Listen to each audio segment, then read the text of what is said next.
I've come to make an announcement. Shadow the Hedgehog's a bitch. Welcome back to the Eggman podcast. I've got with me a special guest. Would you like to introduce yourself, my friend? My name is my name is Birdie. I'm the first experiment, y'all. Basically, the first animal that you inserted into a robot. It was pretty rad. I'm gonna be real. The experience has been quite enlightening. It's been really good. Living with guilt, knowing that every move has a consequence is what a blessing you've given me. Some people would say you were just following orders, but you're capable. You're culpable of all the war crimes you're also culpable for. I'm so sorry. And it's all because you inserted me into a robot to do these things Yes. for you. Exactly. Hello, everybody. Welcome. Can we start an episode like that? Yeah. Because in Sonic 3D Blast, you're freeing those little birds. You got the reference right on the head. And I also doesn't feel right to do it like this. Does that make sense? I think we're missing one thing.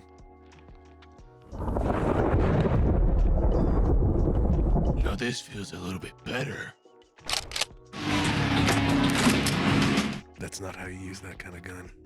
That is a meme that like I was watching some Shadow lore videos to get prepared for this, and one of them was like really long, really in depth, and then they just asked, "Yeah, but when did he learn how to use a gun?" For those of you that don't know, there was a great game that came out, I think it was like 2005. A beautiful game, yeah. Yeah, Shadow the Hedgehog, and he wields a gun for the majority of it. And it's very good. I heard it was actually surprisingly difficult, not because of how clunky it is, but because just the amount of paths and everything that you have to do. There's like 5 different endings apparently. Yeah, no, there is several, and I think there's 10 or something. Like none of them are canon, except for literally one of them. And you get that after you've unlocked every other one of them. Yep. I forgot. Do they tell you that that's the canon one in the game, or they just say? Literally, Eggman is just like, this is what this is. You are this. It's like, okay, that's fine. I don't mind that. Welcome to the episode. So we have our Shadow. I feel so much better. If this is how it's supposed to be. It is. And to go into why we're dressed like this, AMC Theaters has plenty of merch for you. I mentioned in our kind of teaser episode that you could get cups of all of the different characters. This one is Shadow the Hedgehog, the best one. You could get a popcorn bucket. Beautiful, beautiful popcorn bucket. And then there are several other popcorn buckets. So there's also one that's just straight up Shadow. And then on the back is Super Shadow. The dual form, dude. The 2 states of being. The perfect creature. And then also a tin popcorn bucket that has all the good people on it. And then if you look through the back, you can see Shadow. He's looming at you. And then finally, we have the poster. This was a limited edition poster. That poster is amazing. Isn't it rad? And it's Shadow with like a bunch of Japanese text. Yep. You get it on this screen. Zoomed in, yes. Oh. Beautiful. So this is our bounty. All of the stuff that we brought from the AMC that made our experience special. And then also guns. They've been stepping up their game with like all these. You remember what is just boring a lot of the times? Yeah, it'd be like a paper cup that had like stuff on it, or like. Yeah. Well, the thing that's really funny is like the actual thing that you're wearing is like Eva foam. It's not just paper. Like that thing would weather a storm. It's actually pretty well built for a little mask. It will last you for quite a bit. And like, how can I say, the turmoil in this movie, it will last for that as well. It's meant to last. I said that 3 times already. I gotta say, several of my friends that went and saw it were like, I teared up a bit. It was that good of a movie. And it was. like, this is what I wanted to get into like instantly, right? Sure. Is that when I was watching it the entire time, I was like, the pacing and like everything is it's really well done for what I thought it was supposed to be, a movie for kids or whatever. Sure. But like, no, the pacing, the writing, the consequences, everything was. It was all there, and I wasn't expecting that, really. I am so proud of this director. Yeah. He went to Ringling, which is in Sarasota, I think. Yeah, let's go. And he went for VFX, and he became a good VFX artist, I assume. And then went on to direct the first Sonic movie, and was like, we're going to do everything hyper realistic, and it's going to look really good. And they're like, no, you're not. It looks really bad. And immediately went back to the drawing board, and they're like, we heard you. We get it. Yeah. Made a fine movie, which it showed that like really just that weird rodent-looking Sonic was the only major issue with that movie, and replacing him with like a cartoony one was fine. Second movie. Would you want a realistic of this? I mean, you misunderstand me though. I would, because the wrinkles on the thing. Dude, my relationship with Sonic the Hedgehog is so vastly different than the rest of the human race. Yeah. Because I consider him to be nothing but like a meme factory in which like the most ridiculous thing you've ever seen. And this year is the year that they like flipped it all on its head. Like Shadow is a school turned like the coolest thing you've ever seen. I wasn't gonna go there. I was trying so hard, especially when they brought up all the merch, and I was like, they even gave away this. I don't know. God. But like now with that's literally what he was. Because he came out literally after that and all this other bullshit, and like he was super edgy, dude. Yeah. You remembered, you saw the trailer. Yeah. He had the gun, dude. Yeah. When it comes to the rest of like Shadow as a character, this has been the fearless year of Shadow. Nintendo had the year of Luigi a little while ago. It was like 2014, I think. And now we're doing the fearless year of Shadow just because they're like, this is literally our probably most Googled like character in the Sonic universe. Might as well give him his due. He not only had his own version of Sonic Generations, he had Sonic X Shadow Generations, and it was very good. But it also like solidified his lore. They did like an anime before it. Did you see that on YouTube? I did not know about the anime, but I was literally, as you're saying this, I was thinking, what other Sonic character in the Sonic universe has had their own game? Flippy, the little bird. I'm not even kidding. He had a Flippy's Adventure that was on the Game Gear. The dumbass I was cosplaying earlier, the entire scenario made up, that he had a game. Yeah, that and Tails had a game on the Game Gear. Those are the only ones I can. And then Knuckles Chaotix, but that's about it. True. But still, they didn't have like this much effort put into them, of course. Sonic X Shadow Generations, they released a anime with 3 parts on YouTube called Dark Beginnings. And they basically laid out like his backstory. It's really well animated. It's very, very compelling to watch. And it's a good primer once you get into the game, like if you watch it before the game. This year, they also had the Sonic Symphony. Besides the fact that Sonic 3 came out, has Shadow in it, very good. Did you hear about everything that was happening with the Sonic Symphony? The one big meme moment of Sonic Symphony? The big meme? What do you mean? Something? If you don't know about Shadow, a big part of his backstory is that he had a friend named Maria, and Maria tragically passed away. Now, as soon as Maria was cast, like in the announcements for Sonic 3, all of the Sonic fan forums were just like, they're gonna kill the kid. They're gonna destroy the child. So Maria is like a meme within the Sonic fan community because she's like a fine character. She's a sickly girl that lives on the space colony Ark because the zero gravity helps her with her terminal disease. They did her inexplicably dirty for no reason. Straight up, yeah. Just to give, I would assume, just to give that fuel to Shadow. Yeah, and so what happened during the Sonic Symphony is this.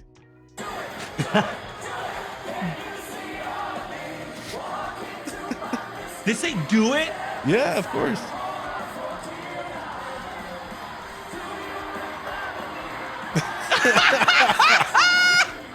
No! And so that's the entire audience freaking out because Maria gets shot and cheering for it. Dude, that's the scenario where like you have sickos being like, oh, I want to cosplay as the man who shot Maria. like, dude, what would the God? What's so wrong? Everyone was saying that like there's going to be children sitting in the Sonic movie, yeah, and there's going to be like a 30-year-old guy sitting next to him, just like waiting covering for their eyes. No, like that's like cheering when it happens. Dude. So before we get into the movie, was there any other stuff you saw before you saw the movie? I have to admit, I saw the first movie, didn't see the second one, didn't see the Knuckles show or anything like that. Thank God. But you've talked to me about it, so I'm down for that. Sonic 2 was good. Sonic the Knuckles show was. Yeah. I'm just glad it's Knuckles. It didn't impact this movie very much. You didn't need to see it, and I'm very glad. Also, like TikTok did his thing, and there was talk about Jim Carrey. Apparently he had like no money or something. And, like, I'm glad you say that because I have it queued up right here. I do not know if this is true or not, but apparently Jim Carrey spent like $180 million on something stupid like that. Oh, and my he God. was like, And I wanted to ask you, because you've said in a past interview that you will come back if you get a script written in gold ink by angels. It needs to be the perfect script. That might have been hyperbole, but it's just I bought a lot of stuff and I need the money. Come on. God. Fade to black from that. Come on, dude. I bought a lot of stuff. I needed the money. From what I saw, I think he had a blast making this. Agree. Mm-hmm. There was also like footage of people asking him, "Is there going to be like a Return of the Grinch like type situation?" You shouldn't have to go through like Special Forces Navy SEAL training, anti-torture training to get inside like the Grinch skin costume. Yeah. Like you shouldn't. Link below. Torture. Link below is the TikTok where we talk about how he had to trick his mind not to go insane. Yeah. I would have never think that Keanu Reeves like would get involved in like video gamey stuff like that. You say that until it's that soft little medium where he has to be a little serious because he has sentimental moments, you know. Out of everyone in the Sonic character universe, you would know him better than I do.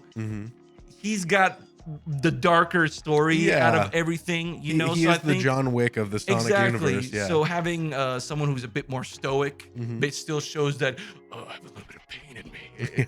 Good casting on that end. The joke that we made before is that they needed to cast Keanu Reeves because he knows how to use a gun. Yeah. So yeah, he kind of broke onto the video game scene with Cyberpunk.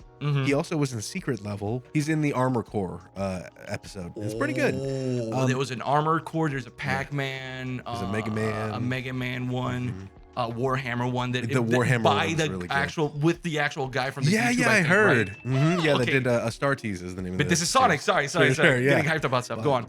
Idris Elba. He's our guy with Knuckles. While he was recording his lines, recorded it in the Knuckles gloves. I'm so happy that he's just having a good time. Like, he has also said that he would love to do a spin-off show with Shadow. So it would be Knuckles and Shadow doing their own little spin-off show with Keanu and Idris Elba. I'd be so down. If that happens, there'll be a whole bunch of shipping. and I can imagine the drawing is like, they're in love. No, they're just both dumbasses. Yeah, exactly. The only other thing is this amazing series of posters that they made. So of course there's just the Sonic 3 one, but then they did a Nightmare Before Christmas one, a Die Hard one. No. How the Grinch Stole Christmas, which I mean it's Jim Carrey, of course. Yeah. I don't know what this is supposed to be. I feel like I'm missing something. And then is this National good. Lampoons, I think? Yeah, that one's really good. Home Alone. That's awesome. And then A Christmas Carol, which of course was also Jim Carrey. So they've been working hard trying to get everybody to come see this movie, and I think it worked out because this also came out the same weekend as the Lion King 2, the prequel with Mufasa, and that one apparently will take a back seat to Sonic 3 this weekend. Like everybody's about it, and I'm psyched. It's a giant CG battle. It's the battle of the CGs. I want to say. Yeah, our CG movie is better than your CG movie. Exactly, and it doesn't have that much CG compared to yours. And like, I don't know, this one, from what I felt, it had a lot of spirit.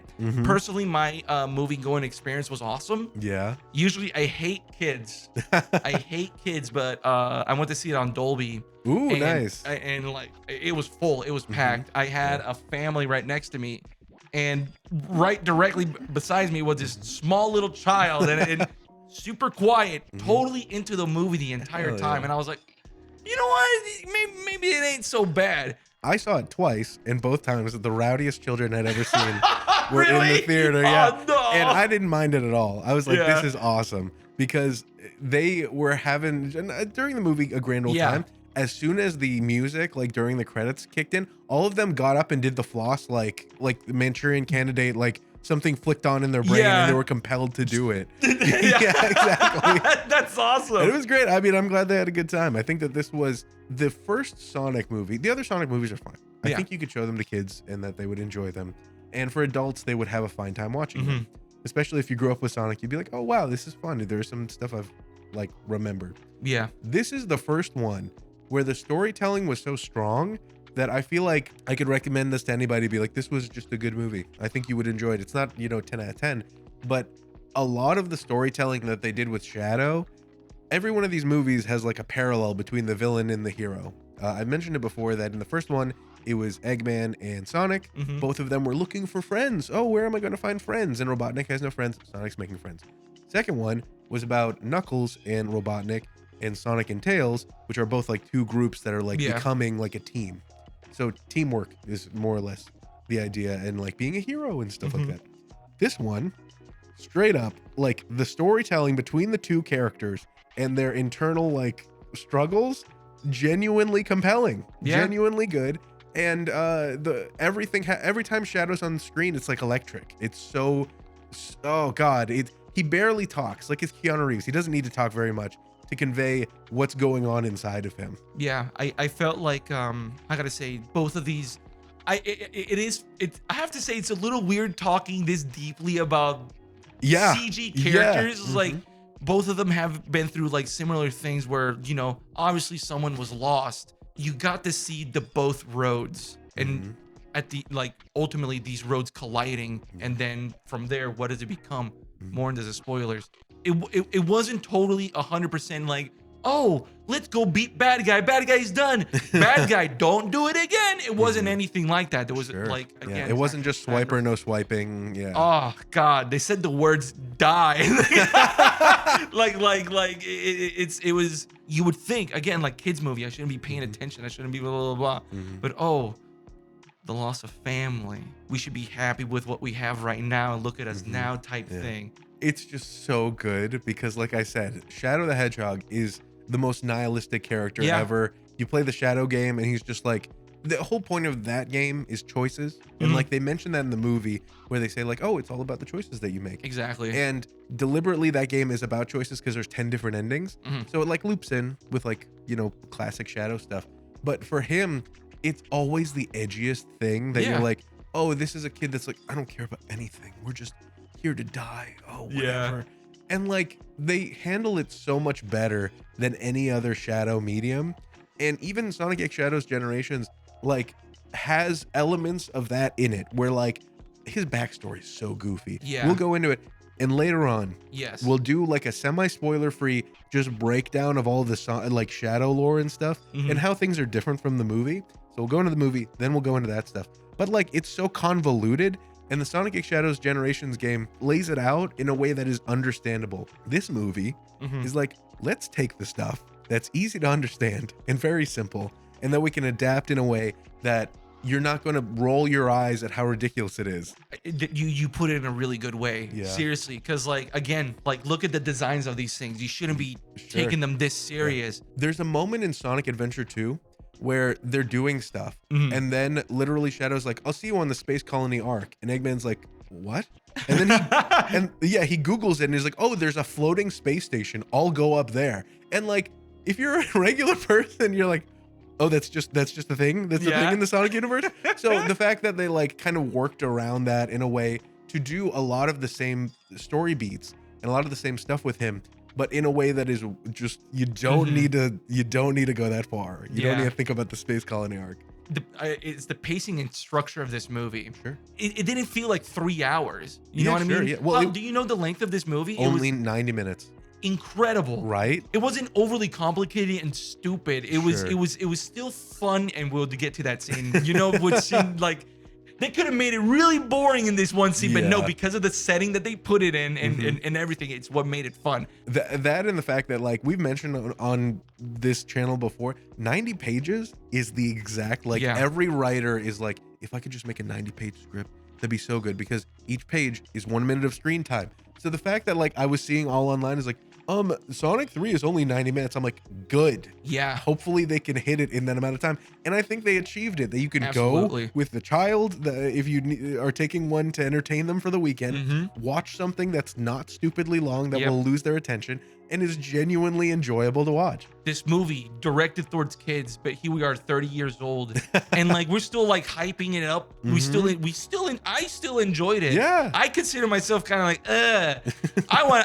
I only see a 1917 on Dolby, not Sonic 3. Yeah. Like what? Like, you know, it was still a good time. And like personally, from everyone, from the voice acting that you showed me, clearly everyone else had fun in it. Yeah. And you don't personally, I've seen a lot of movies where like everyone just seems miserable. Gladiator 2, fucking Romulus, holy my crap, goodness, Romulus yeah. was incredible. But You're not gonna leave with a warm feeling in your heart. no, Yeah. you're not gonna leave with that. And It's not a Christmas movie. and I before this I saw Terrifier 3. So so like this was a decent, super nice pace. Yeah. I'm genuinely surprised to how just entertaining this was. And it didn't feel like a cash grab or anything like that. I'm completely fine with all of this plastic that's in front of us, with the fact that It's steel. with the fact that this is a movie made to sell stuff, like Yes. made to sell that video game, made to sell a bunch of plastic, made to sell toys. But the way that they handle it is just so much more fulfilling. When you see the movie, Yep. you'll think about it, you'll enjoy the characters, and it's building a universe more than we've seen other stuff. It reminds me of early MCU stuff, where it's like every movie has like a different thing going on, a different character. Yep. We're building up something. The craziest thing is that they've already announced that there's going to be a Sonic 4 in 2027. They're just like, hey, get hype. This is one of the franchises that after our cynical generation Yeah. that actually has a little bit of soul, a little bit of love, and definitely a lot of character. And it just so happens to be a character, especially yourself, that grew up with a lot. The spirit is still there, Keon. We're still relevant, damn it. Yeah. Yes. I'm glad. That, and I just really wanted, we were talking about the voice actors. And so Keanu Reeves, great. Idris Elba, great. The voice actor for Tails, I think it's the same person that does it in the video games. So really good. Ben Schwartz, the person that plays Sonic, Yeah. so happy that he's doing it. He did an interview, I think it was with IGN, where he straight up played Sonic Adventure 2 with the two like human actors that like play in the movie. And like Ben Schwartz is trying to like coach them. He's like, no, I know how to play this. I play video games. Yeah. And so he's been on like Game Grumps. He speedruns the games dude. on Game Grumps. Like he's just such a pleasant guy. So this series is done in such a way that it just all feels really good all the way down. Yeah. They even had a holiday call. Did you hear about this? A holiday call. So you can pay or just schedule a way where like your phone will ring, a friend's phone will ring. Yeah, and there'll be a personalized message. My man, what's up? It's me, Sonic the Hedgehog. Jess got me one. Oh, where, dude. yeah, where Sonic calls in and is like, hey, it's time for a new adventure. Your girlfriend told me that you like macaroni and cheese. So go to the movie theater and see Dude. Sonic 3. And I'm like, hell yeah, dude, this is great. So like they've done enough around the movie that I'm like, this feels like a production. This feels like all encompassing enough that there's enough going on. They even had a little Christmas special. Did you see that? A Christmas, like kind of like what James Gunn did with the Guardians of the Galaxy type style, or Kind of, where they straight up, they're like, hey, I wonder if Santa's real. And then they use one of the rings to teleport him over. no. And then he breaks his ankle and he's like, Oh no! and he's like, I don't know how I'm going to transport all these presents. Not to worry, Santana. I will alert the children that Christmas is canceled. So he's like, I can go really fast. Yeah. I got you, Santa. Santa, I have these legs, you know. Exactly. And then at the very end, they go back and they're like, thank you, Sonic. You did such a great job. And then they go to the North Pole and Shadow's there with his motorcycle. And he's like, you chose the wrong hedgehog. Dude. Yeah. And then he's like, at least I can teleport. And he goes away. And that's the end of the thing. And it's so good. It's fantastic. If it was up to me, I would have been like, time to make this right. And he has a bag full of coal, and he goes around the world giving everyone coal. Hell yeah. Hell yeah. So, spoiler time? Oh, dude, must we go into the spoilers right now? We must. Spoilers. Okay. Spoiler alert! Spoiler alert! Welcome to the spoiler zone. They did Maria so good.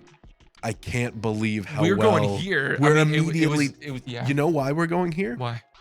Because the very beginning of the movie starts with Shadow in his cryostasis pod. He's literally being healed like Yeah. Goku. Yeah. He's been For there 50 for years. 50 years Yeah. healing. And he starts to go back in his head to like Maria. And the first shot we see of Maria is her playing Live and Learn on the guitar. Yes, you're right. Yes. From that second on, it was so awesome. I literally I grabbed Jessica's hand and almost broke every one of her fingers. And she said,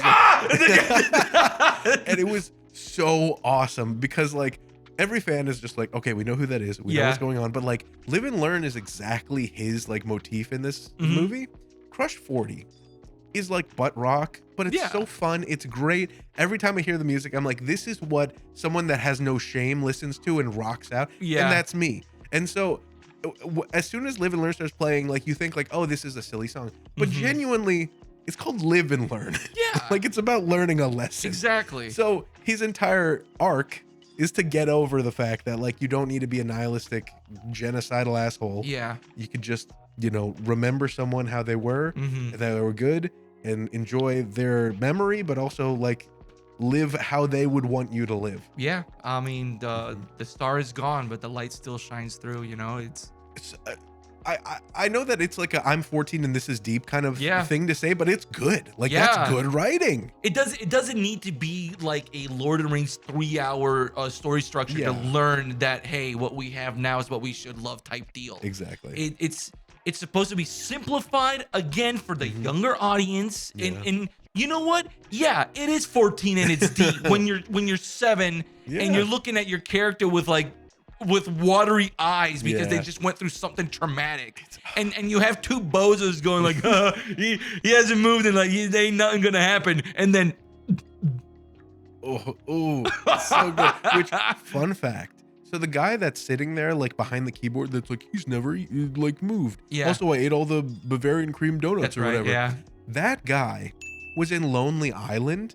I think his name is Jacob Taccone or something. He's one of the Lonely Island guys? He's one of the Lonely Island guys. And the only reason why I was like immediately like, I know him is because, fun fact, in the Knuckles TV show, there's one episode worth watching. And they do and the fact. no, that's it. Yeah. And they do a musical montage of Knuckles' history in which Wade Whipple like pretends to be, he cosplays as Knuckles and then like does like a theatrical reenactment of Knuckles' like childhood. It's genuinely not bad. That's awesome. That was made and directed by Jacob Taccone. That guy directed that episode. Let's go. Presumably because they're like, yeah, we need like a Lonely Island style, really stupid musical episode. And so he did that. So as soon as he showed up, I'm like, that's the guy. And I turned to Jessica, I'm like, that's the guy with the, she's like, what, I'm like, Shut I up, can't I can't explain it. hear. Yeah. I'm like, I don't have enough time to explain to you what that is. And so I thought that was really funny that he immediately got a cameo at the very beginning of the movie. No, that's awesome. As well as we see a little figurine of the gun robots that show up at the end. What are those gun robots? I knew it had to be a reference of some sort because otherwise it wouldn't have put it there. So, and this is also funny, the very first title card says Prison Island. Yes. Prison Island is where they hold Shadow in the Sonic Adventure 2, and it's the first level you play as Tails.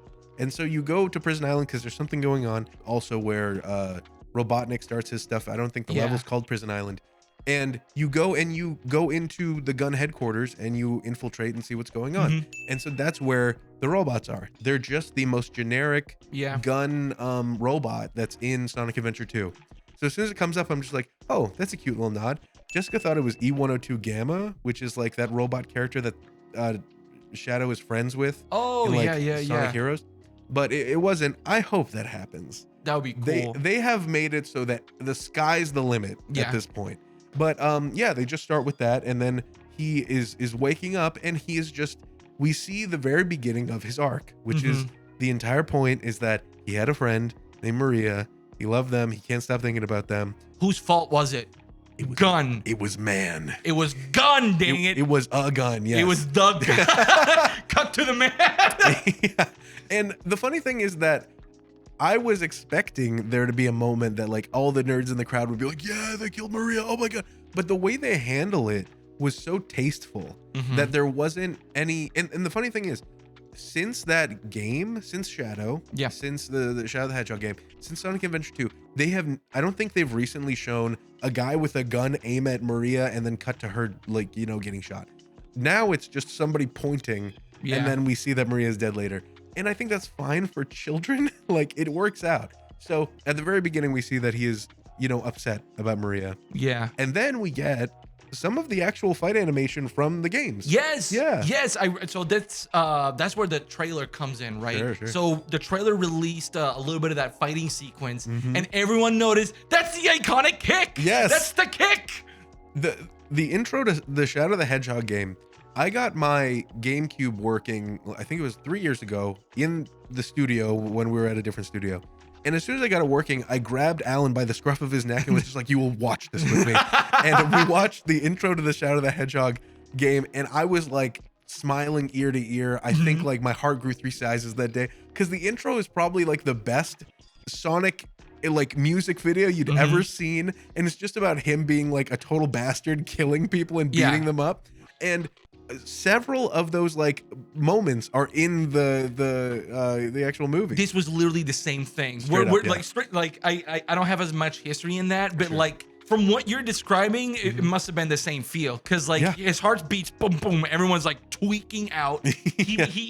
There's not a moment where he's like open his eyes and he looks around. He's like, oh, where am I? He doesn't do any of that. He just goes, oh, and just breaks through the glass.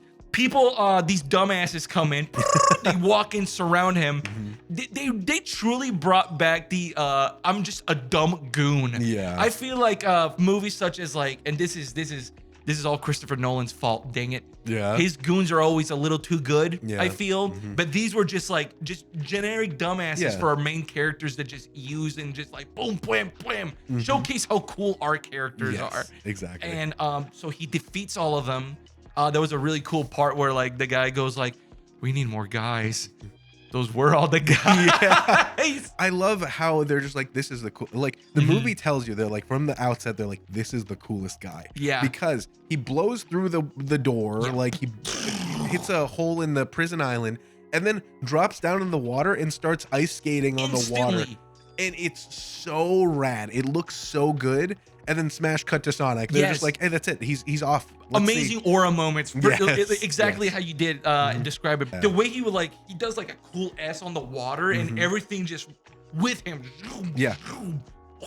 Sonic 3. Oh God.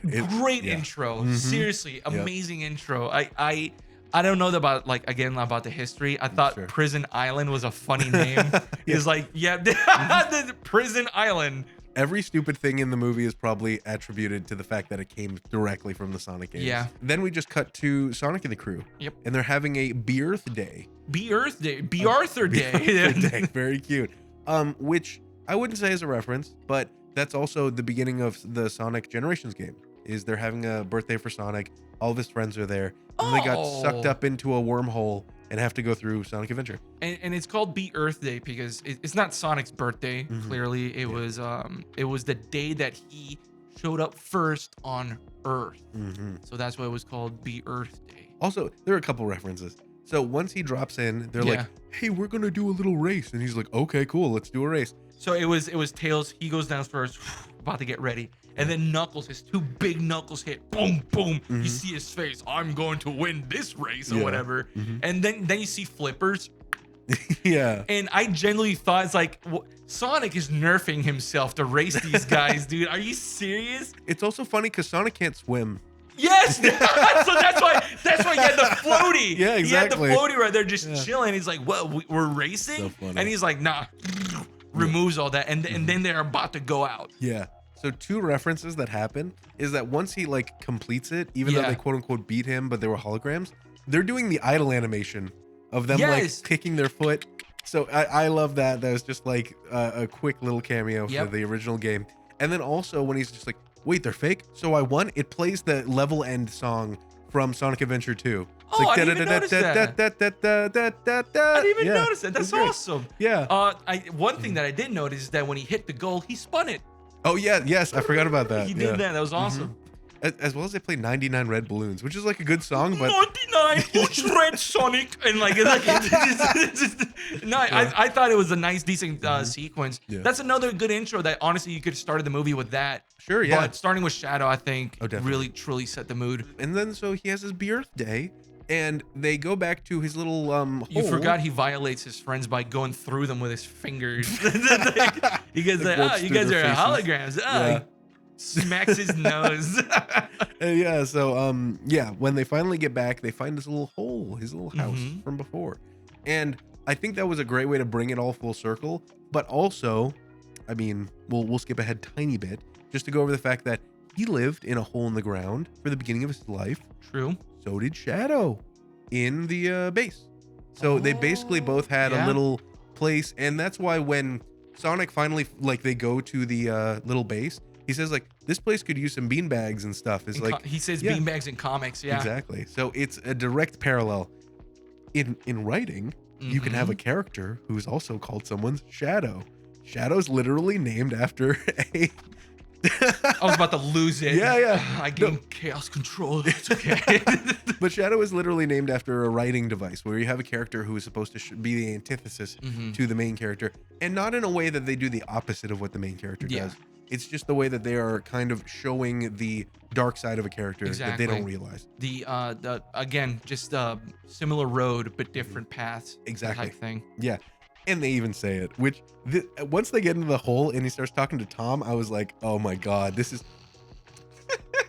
If you watch that video I keep harping about, which William, I think it's William Arndt, wrote, where he said at the beginning of the movie, you need to have what's called a statement of premise. And I'm like, yeah, but sometimes they can be really heavy handed. Yeah. And so Tom is just like, you know, even though you have this pain in your heart, you didn't let it change you as a person. And I'm just like, that's the clunkiest shit I ever heard. But like, it's exactly that. Yeah. It's like, it's about the choices you make, pal. The scene, how can I say? To me, it felt a little bit more like, he literally says, I drew it because I didn't want to forget where I came from. Yeah. I miss Longclaw. And then Tom goes, we don't talk about that.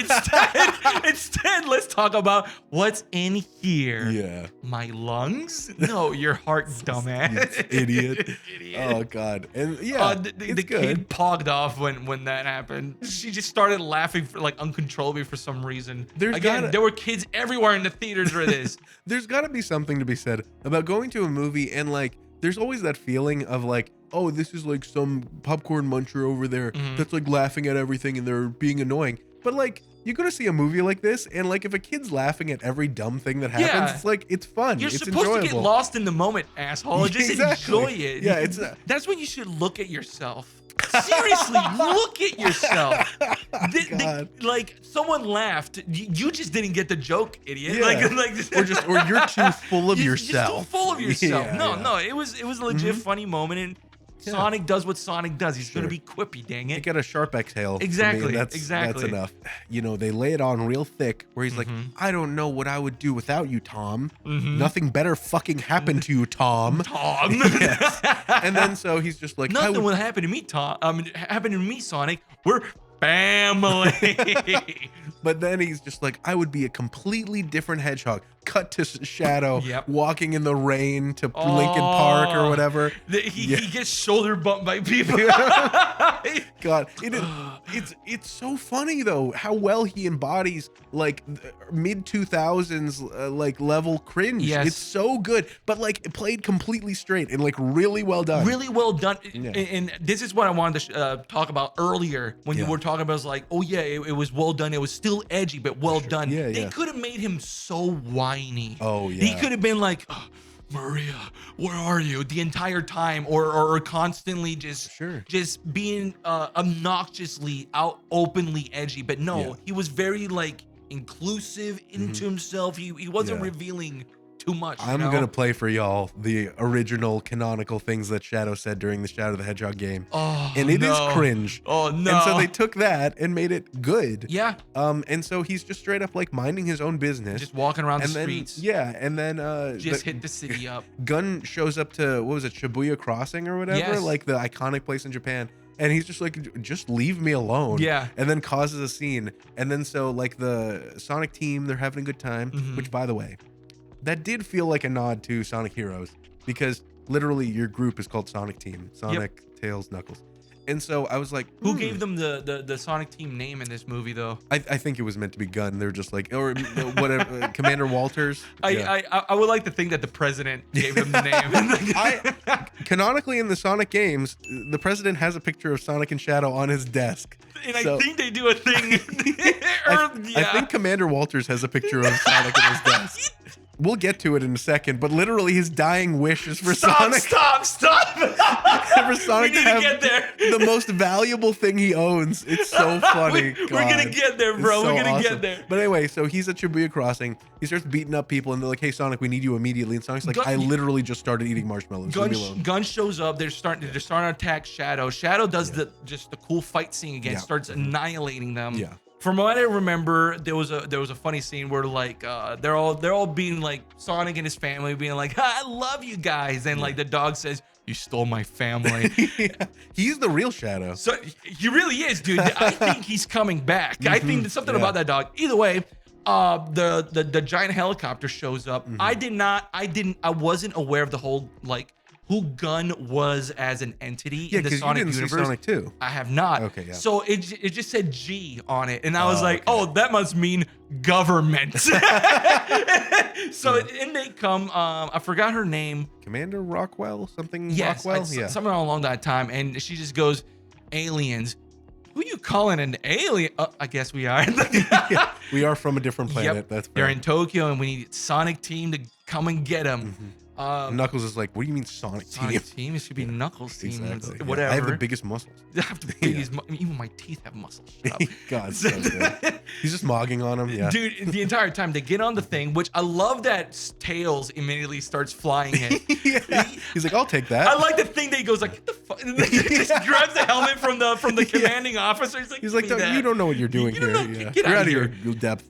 Miles Prower. Yeah, my literal last name. Reminiscent to, I think you're about to talk about it, where I forgot which Sonic Adventure game, but like Sonic jumps off the helicopter. He was like in cuffs or whatever. Still. Yep. But you take it away, my man. So yeah, and it felt like the beginning of like Iron Man 2 when he's like going to some sort of like venue, and then he just drops out of a helicopter and they're playing Shoot to Thrill, and you're like, yeah, this is rad. And so yeah, they're getting ready to go, and Knuckles is like, yeah, Team Knuckles.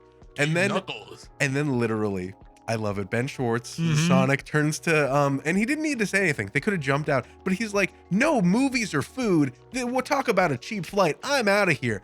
That is the line from the beginning of City Escape. Talk about low budget flights, no food or movies. I'm out of here. That is awesome. That's dude. exactly the line. And Beautiful. so literally it happened, and I just turned to Jess, I was like, and it's just like, that's awesome. this movie, it feels good when they're just like, this is the Sonic, like, this is one of the first games that has freaking dialogue in it. We're gonna use the dialogue. That's awesome, dude. And so there were several times where they used little clips from like Sonic Adventure 1 and Sonic Adventure 2, but that one especially, that I'm just like, you guys didn't need to do the helicopter. You didn't have to. They could have just teleported there, but it was perfect. I'm so happy that you actually know the lines of dialogue for this, because I'm serious, because like I'm not that deep of a fan, but like moments like that I recognize from the game, it just makes it a whole lot more special. Yeah. Because like, yes, what you caught that on because it was supposed to be caught on. Way to go, bud. So good. They start flying down. They're doing like awesome. Have you ever seen the show SWAT Cats? Yeah. Oh, yeah. Dude, they're just zoom flying down all badass and cool. They finally land. Boom. Yeah, Tails like does that, which is actually the formation from Sonic Heroes. Yeah, they latch onto each other. They make the chain and like superhero pose. Boom, bam, boom. They both land, and we get the iconic shot. So good. I forgot the name of the cinematographer, but they did this thing where like, I wonder where this alien is. And from like the smoke fire, you see the shadow of Shadow walking in, and he just looks massive. Yeah. He walks, I think it was like an upside down car. Yes, exactly. And he used it as a dude, he's walking through fire like the devil himself. Dun, dun, dun, dun, dun. So that's references to two things. One, it's a reference to the beginning of the Shadow game where like there's just a city on fire. I immediately recognize that. But also when Sonic meets Shadow in Sonic Adventure 2, Shadow is standing on top of a gun like mech or something. Yeah. And he's just like, hey, you're that fake hedgehog everybody keeps comparing me to. And he's just like, my name's Shadow, shut up. And then he teleports and you're beats him up. copying me, okay? Yes, and so another thing to mention, because in that scene, he's like tossing up and down the green Chaos Emerald. And he's like, hey, my name's Shadow. I don't care about you. And he's a bit more smarmy in the first Sonic game. Yeah. Sonic Adventure 2. Because he's just meant to be like a guy that is completely nihilistic and doesn't care about the human race, wants to see it all burn. While like in the other games, he's really like dour. But the first one, he has like that Cloud Strife energy of like, laissez-faire, I don't really care what happens. But in this one, he's just like, leave me alone or I'll beat you up kind of guy. Like I said, he's very super reserved. He's not whiny or anything like that. He's just on the edge, all right? And they couldn't do, I could feel it. I could feel it coming out of Jeff Fowler's like brain being like, I want to do the Faker line. I want to be like, I found you, Faker, but that doesn't make sense right now. It would be really stupid. So he says, he's just like, you, why do you look like me? I don't look like you. You look like me. And it's like close enough that you're just like, okay, that's a good little nod. But also, yeah, he's just like, leave me alone. I'm 50 years old. Yeah, I don't care. I got yeah, stuff to do. And Sonic is like, literally like, bro, like, we're just like, we're a little bit the same. Can we just talk about this? Yeah. And like Knuckles is like, I really don't want to talk. I want to beat the crap out of him. Bro, Yeah. let me do this. Shadow just does a whatever. And like he turns around and Knuckles finally just loses it. We get the iconic big punch. Yep. Shadow just goes, what? And just like instant transmission, grabs and flicks it. And dude, he gave Knuckles a 7-piece combo into a Don Quixote at the end of that. Just boom! Yeah. Which funny enough, he like what did he do? Gave them the 7-piece and like grabbed the 2 other characters, Sonic and Tails, and bowling alley into them. Just bam! And that's when they're like, okay, we need to work as a team. We can't just do this. And then he immediately beats the crap out of them individually in like a squad. Which it's funny because he can teleport in this. Yep. They mention it as like chaos energy. So that kind of explains what all of the Sonic characters have. They have chaos energy. It's amplified by the Chaos Emeralds. Yep. That's a pretty good way, succinct way to do it. In the actual Sonic Adventure 2, he can only teleport if he has the green Chaos Emerald. He just needs a Chaos Emerald. Then he can use Chaos Control, and then he can teleport. He basically slows down time. Now in this, it's like he can just do that. It's literally he's a perfect life form. Yes, like exactly. He was literally in a meteor. Yes. And that meteor, I recognized the shape of the meteor. Did you? I was like, oh, I like that little tentacle creature. I love that. Yeah. When it comes about alien, he's the most alien that it comes from, and to me, it makes sense that he would have such like incredible power. You know, 100%. It just makes sense. He also has the power to just spawn a badass bike out of nowhere. Hell yeah. And he just goes, I'm over you guys. And just bolts out. He can fuel the motorcycle itself with his chaos energy. Yeah, he can go even faster with it. I do love that he like he's on the motorcycle, Oh, he turns around and he kick flips a gun into his hand. Yeah. And he's like, don't follow me. He literally says, don't follow me. Yeah.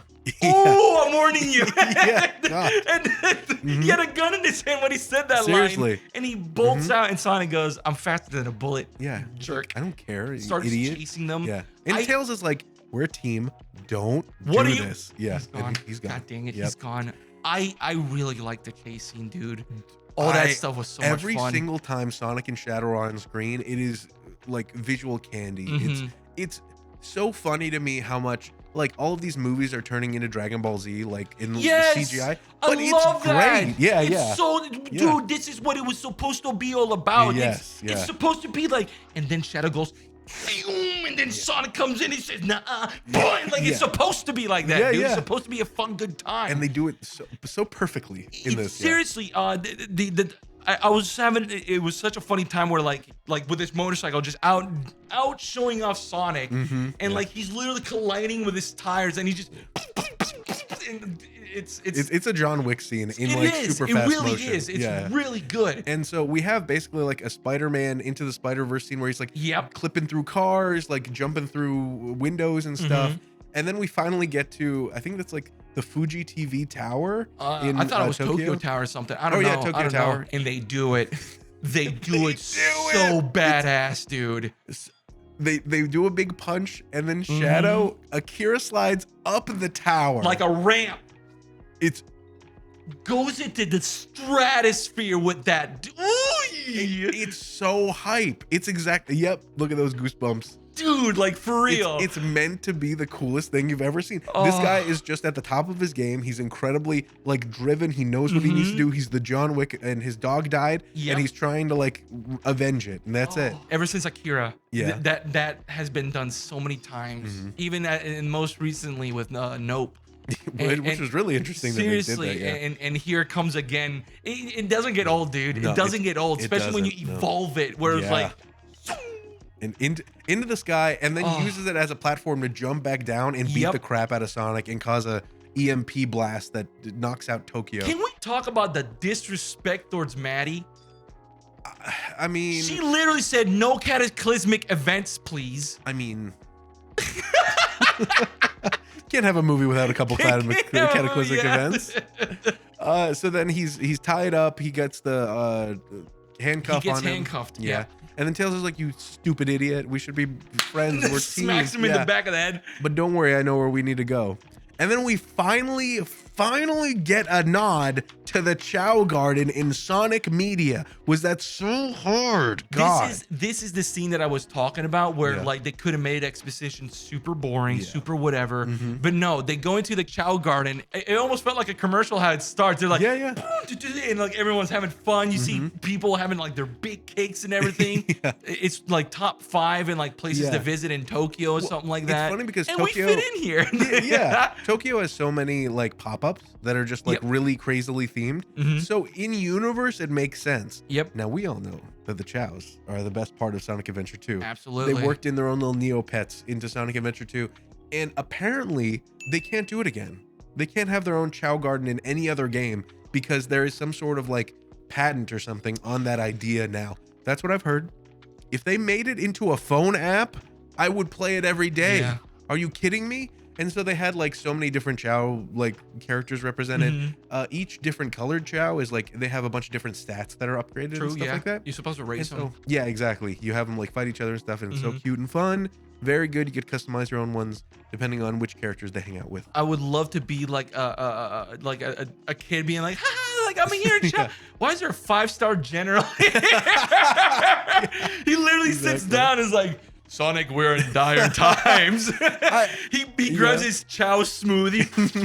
Yeah, that's something out of like Danny Phantom or something, where it's just silly. It's a cartoony moment. Yeah. It's great, but like every time Commander Walters is there, I'm just like, dude, this is the dumbest thing. And that's why I was ready. Okay, so let's get through the scene because I am ready to say everything about the end of it. Is that they get together, the Chows are messing around. One of the kids says, "Are you Detective Pikachu?" And then everybody in my You do look like a Pokemon. everyone in my theater erupted in Yeah. laughter. I'm just like, good for you guys. I'm glad you could enjoy that. He's like, who is the shadow guy? He's like, Sonic, where you found friendship, he found nothing but pain. And it's like, dude, calm down. And on first watch, it's really dramatic. Yeah. On second watch, you're like, oh, he was there when like Maria died, so it makes sense. Yeah. And so but it's just so dour in a Chao Garden. I have a chaos theory, dude. Oh yeah. I think he got Maria killed. I mean, technically, He told her to take off the skates. they would have been out of there if he had the skates on. Yeah, because she was like, she tied that hedgehog with a lasso and was like going around the thing. They were going super fast.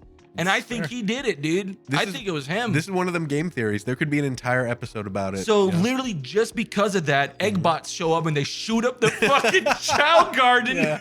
God, as soon A as that 5-star general dies there. I literally, so just so you all know, he's the person in the first Sonic movie that's just like, hey, is there an alien in this house? Ooh woo. Like he's the guy that's just like, hey, are you guys harboring an alien? And then he gives them an Olive Garden gift card as a thanks for their saving the entire planet from Robotnik. And so when he's in the venue and he's like, Sonic, you're my best friend. Please avenge me. He's literally like dying there, and he takes out like a card folder. And so I thought it was going to be an Olive Garden gift card. You okay there? This man died, and this woman shows up not giving a shit. It's like, where's the And card? just loots his body like they're in Loses Skyrim. his body like a Fallout character. Yeah. And he goes, what is this? And it's a picture of him and his friends. The dude, you know the context God. of him wanting to keep that picture to himself? This was me with my friends this day at the Chao Garden. I will never forget this. God. And he fucking dies. He got gunned down. Oh my God. Turn on the TV. It doesn't matter. It's a 5-star general has died. God. As soon as those Eggbots showed up and they just, I was like, they're not gonna do it, and they my did God. it. Yeah, they no. did it. Oh my God. So they destroy the Chao Garden. Literally with the big Chao face like lights on fire. Yeah. Like an inferno. And then so what was it? Agent Stone, who's Robotnik's henchman, shows Yes. up. Yeah. At first, we weren't supposed to know who that was. Yeah, yeah. Because he just shows up. He had the cool gauntlets, which he never uses again. It shows that he's incredibly capable, could be part of Gun, could be a very good agent, but he's so in love with Robotnik that he's like, I can't leave him. I Not can't as leave in my love man. as that general was with Sonic, man. Sonic, you must save the world with this. I just love that it's literally the most valuable thing on the planet. And he's like, Sonic, I trust you with it. I think about you daily and how well you would hold this Clearly thing. by this picture in my coat. Sorry. So they chase after them, but even though they're tiny little, cartoon characters, they put on the Chao like helmets. Yeah. Fun fact, I think, I haven't looked this up, but I'm pretty sure each of the different helmets they wear are the different typed Chaos. Sonic's one is Speed Chao, Tails one is the Flight Chao, and then Knuckles one is the Power Chao. I bet, that are based on like if you level them up in those individual types. So I think so. It has to be. It has to be. There's too much detail in this movie that it can't. And then so they race over, and they find he's just like, please enter this giant crab with me so we can go hang out with Robotnik. Robotnik is assumed dead, so he's just like, man, oh man, my boo, he's gone. Yeah. And so he has a restaurant called the Mean Bean, which is named after Robotnik's Mean Bean machine, the game, which is awesome. And then he's like, he's back, yes, oh Pog. And then so Robotnik comes back, and then they hang out. So get into the crab. But like legitimately, that's enough characterization to be like, this man is miserable without Robotnik. Yeah. And they show it, even though he's an incredibly good barista. He's like, no, he needs Robotnik in his life. So yeah, he's just like, I need to help my live-in roommate. Like, please, he's so depressed. And like this is where not Shadow, Tails, he literally says, Robotnik, isn't he dead? Like, it's like, dude, you don't have to like say it like that. Like you're saying that like you wished he was. You need to I having the context of Sonic 2. In Sonic 2, Robotnik turns into a god and tries to murder like Sonic under his boot heel. Like it's to the point where they're like, I'm glad he's dead and he better be. So when they show up and he's there watching telenovelas and eating the grossest burrito you'd ever seen in your life. Dude, the robot literally shits out a burrito for him. Yes, and he exactly. eats it disgustingly with the telenovela itself was funny. This is so good. It could have been a whole episode on just that. So this is a little bit of a weird thing about Shadow. Please. There is an online discourse about how Shadow loves Latinas. Loves Latinas, girl. Yeah. So as soon as the telenovela came out, I'm like, no. Yep. And then later on, he's watching it, and then he's just like, both of those men should die. She should kill both of them. Yes. And be with me. And be with just me. Because I turned to Justin, I'm like, he loves Latinas. He does. He just does. It's so funny. So Robotnik is playing with his man boobs and banging up his belly and shit like that. Genuinely funny moment where he's like, oh, he's like, we have guests. We have guests. Jim Carrey is so good at having no shame, just being the cringest dude on the planet, but making it really funny. But it is so obvious that like the actual cartoon characters in this movie have so much stakes and drama going on that that Jim Carrey has to be the only levity in the entire movie. Yeah. So anytime he's on screen, nothing really like dour or scary is happening. It's just played for laughs. And every time Shadow's on the screen, you're supposed to cry. They understand what they're there for and what's supposed to be done for these characters. Well, in such a way that Jim Carrey is already like a cartoon man. Yeah. So like he fits in with all the cartoon extremely characters. well. Yeah. I liked his transformation scene where they're like, oh, I guess I don't like it, but you don't either. So we have to partner up and like solve this. This is technically a nod to Sonic Adventure 2. Let's go. Because Sonic Adventure 2, in the game, you play as Team Hero or Team Dark. Team Hero is the one with Sonic and Knuckles and Tails. Yep. And so they all mirror each other. Tails is like Eggman, so in Team Dark, there's Eggman, Rouge, and Shadow. Yep. So Shadow and Sonic, Knuckles and Rouge, and then Tails and Robotnik. In the first version of Sonic Adventure 2, that was shown at like, I think it was called like Galaxy World or something, in the year 2000, you were only supposed to play as Sonic, Knuckles, and Eggman, and you were all supposed to be teaming up. So technically, as soon as I saw the trailer, I'm like, this is weirdly a reference to the beta version of Sonic Adventure 2. So I thought that was interesting, is as soon as they team up, I'm like technically that works out in that way. That dynamic would have been cool too. Sonic, right? Shadow, and Eggman, just like that would have been cool. Yeah. Is that the where the rumor came out where Eggman is actually faster than Sonic on his legs? No, that's just canonically true. Whoa. Have you ever played the first game? Sonic is literally standing there next to Robotnik. Robotnik on his spindly little legs outruns Sonic into a big mech every single time. That is insane. insane. So it's Well, just canonically true. no. I just remember seeing a 3D version of Dr. Eggman just like doing the run. Oh yeah. So they also made a mod where you Yeah. could play as Eggman. Yeah. So good. Yeah. So he finally gets back into his outfit, and then they're like, we know where the hacker that hacked all my egg box is. He's on this mountain. Do you know what that mountain looks like? I don't know, but it better not be the Paramount Mountain. Right? Yeah. It was so. As soon as I saw, I'm like, why? What the fuck? Yeah, So like, it's like every time they include the Paramount Mountain. I'm glad they added it because, like, how can I say? So they go to the mountain. Shadow is already there, clearly, because like he remembers the place. He obviously escaped from it. For everyone at home, all of Shadow's trauma happened at the Paramount Mountain.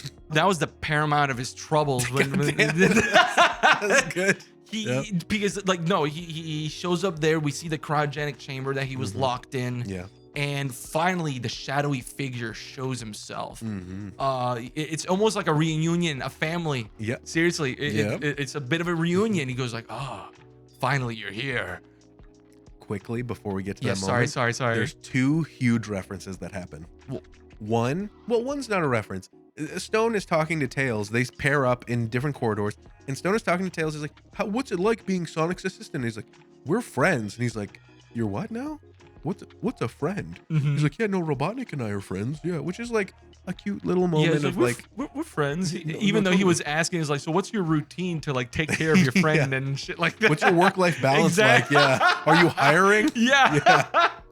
But it was a cute little moment. Now, Knuckles, as soon as he walks in, they're just like, "Oh, there might be ghosts." He's like, "Ghosts? I hate ghosts." Oh yeah. The one boss you have in Sonic Adventure 2 that's only Knuckles is a big ghost that comes out of nowhere. So that was a reference to the fact that Knuckles' only boss that he's ever dealt with is a big stupid ghost. And that of course he would be afraid of it. Exactly.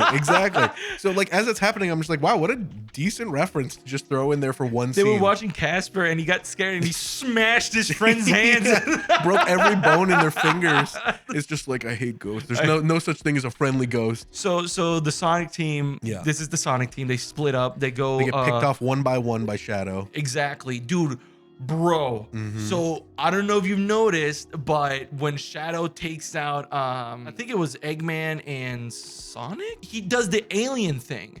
Wait, which one? The first alien, where like they're like, "Do you hear that?" And they hear, oh my and, god, and you're he right. raises down. Yeah, that and was. they show the flashlight, and he's there, and then end of scene. That's literally from Alien, There dude. was some surprising references to other movies. We'll get into them later, but yeah. Oh my god, like this is an actually scary figure. Like seriously, the Ultimate Life Form is actually kind of scary if you think about it. Can teleport wherever you want, can Yep. finish you in one punch. It can do a lot. He's an actual force to be reckoned with. pretty spooky. Pretty Yeah, spooky. I agree. And so yeah, they start. There's like, oh well, I guess we're gonna each get picked off. Sonic gets his neck snapped in the room where Shadow was kept, and he deliberately says he's just like, this was somebody's house. Like there were people here that like lived a life, and he sees the picture of Shadow with Maria, and he's like, oh man. And then Shadow is just like, leave me alone. How many times do I have to tell you this, old man? And slams his head to the corner of a steel desk. Yeah, jeez, knocks him right out. And then now we meet Gerald Robotnik. And for quick context, around the 2000s, Gerald comes up in Sonic Adventure 2. He technically is the orchestrator of everything interesting that happens in Sonic in the next like 10 years. Because not only does he have the stuff that has to do with Shadow, all the stuff that has to do with Sonic Adventure 2, there's also a character called Emerald, which exists in Sonic Brotherhood for the DS and Sonic Battle. And that's also part of Gerald Robotnik. So everything that happens with Gerald Robotnik is like really interesting lore for the Sonic universe. So for him to be alive in this is really funny because spoilers for Sonic Adventure 2, he gets killed by firing squad. So for him to be alive is a little better. Like he has that like headband and like a cigarette like and everything. Yes. Literally Holy what crap. happens, this is like, and it's funny because in this Sonic X Shadow Dark Beginnings, they actually have a montage, like a reference to it, is that at the very end of Sonic Adventure 2, when you're playing it, you're like, oh, well, we're going on the Space Colony Arc. We're trying to give it all this stuff. And then you find out that like Gerald Robotnik started off as like a good scientist. He was trying to help humanity. He saw that Shadow would be a good way to do that. He wanted to try to make the ultimate life form to help everybody. Maria dies, bro goes psycho mode because as soon as Maria dies, Shadow gets locked away. But at the same time, Gerald Robotnik's still alive and kicking. So he starts doing a bunch of like nefarious shit to be like, humanity's lost. All of you are stupid. I hate you. And so he sets up the space colony arc to be basically a giant suicide button on the human race. And so when that's triggered in Sonic Adventure 2, there's a transmission that goes out that's literally him like tied up in a chair about to be shot by firing squad saying like, you're all doomed. Good luck. And I'm not kidding. That's it. Crap. Sonic Adventure 2 is so horrifying in a bunch of different ways, and it's played like very straight for a cartoon game where like Amy is hitting on both Sonic and Shadow. Like it's crazy. Do you feel like as a child, like that just brushes past you and you're like, I gotta destroy the Eggman base? You wouldn't know that Maria dies if you were a kid. You know, you wouldn't immediately get that. You wouldn't know that he's killed by firing squad. There's a bunch of stuff that's like implied, and only if you're an adult you'd be like, oh my god. But like as a kid, you wouldn't realize it. No, that's good. I mean, like same thing with this movie. And that's what I mean is that like these are the parts that I think were adapted better. Maria lives on the space colony arc in the game because she has a disease and the zero gravity makes it so that she can survive better and they can hopefully find a cure because that's what Gerald Robotnik wants to do. You can't make a space station in this movie. That'd be really stupid for them to fly all the way to space. So it being a, you know, a place on Earth is fine. Gerald Robotnik died in like the 80s or whatever. He died like years and years ago. So his last will is being like done because of the arc. It's way better to have him survive even if he's 110 to do it himself. That makes more sense in a movie cinematically. So there are ways that they adapted it, even though it's silly, that make way more sense for a movie to have Jim Carrey literally turn to the camera and be like, we're one actor playing both characters. Isn't that silly? Let's get back to it, you know? Yeah, personally, that also kind of makes the character a little bit more interesting, where like, it's kind of like that Captain Ahab thing where like he's this old because his hate for this thing is keeping him alive. Like too angry to die. Exactly is the thing. I can see the parallel now with all that stuff, and and it's all happening on the Paramount Mountain. So they finally meet. They have their little, oh my god, you're my long lost grandpa. And like he said, he's just like, I think family's dumb and stupid. And then he finally finds a family. He's like, wow, I actually could have probably been a nice person if I had a family, which is honestly a Robotnik trait. In Sonic Frontiers, he technically has a daughter and he becomes a nicer person. Like this is like a thing. Dude. Yeah, and it's great. So like technically a Robotnik feature, like canonically. So they meet up and he's like, haha, we're gonna kill you all right now. So Sonic literally tells Shadow, he's like, hey, don't kill us right now. You don't need to do this. And he's like, I've been this way for 50 years. I think I'm good. Yeah, I'm gonna do my own thing. Yeah. And then so he summons a black hole to kill them. And Knuckles uses his big muscly teeth to save them. And they get teleported right outside where they see Paramount Mountain get swallowed up.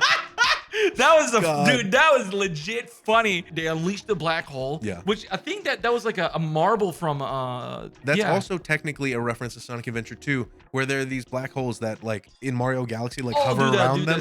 The what is it? The orbit jump almost. Yeah. There's a couple of things that are in the movie that I'm like, that's literally level design from Sonic Adventure 2. So that's one of them. That's awesome. It's so crazy. I was just like, this is great. And they made them work in theaters where like a layman like me who doesn't like know the full thing would be like, you know what? That's awesome. I don't mind it. Screw it. Yeah. It's a it black fits hole. in perfectly. It fits in. They use the ring to teleport, still tied up. And they show up to Maddie's and Tom's house. Yeah. And they're like, how can I say?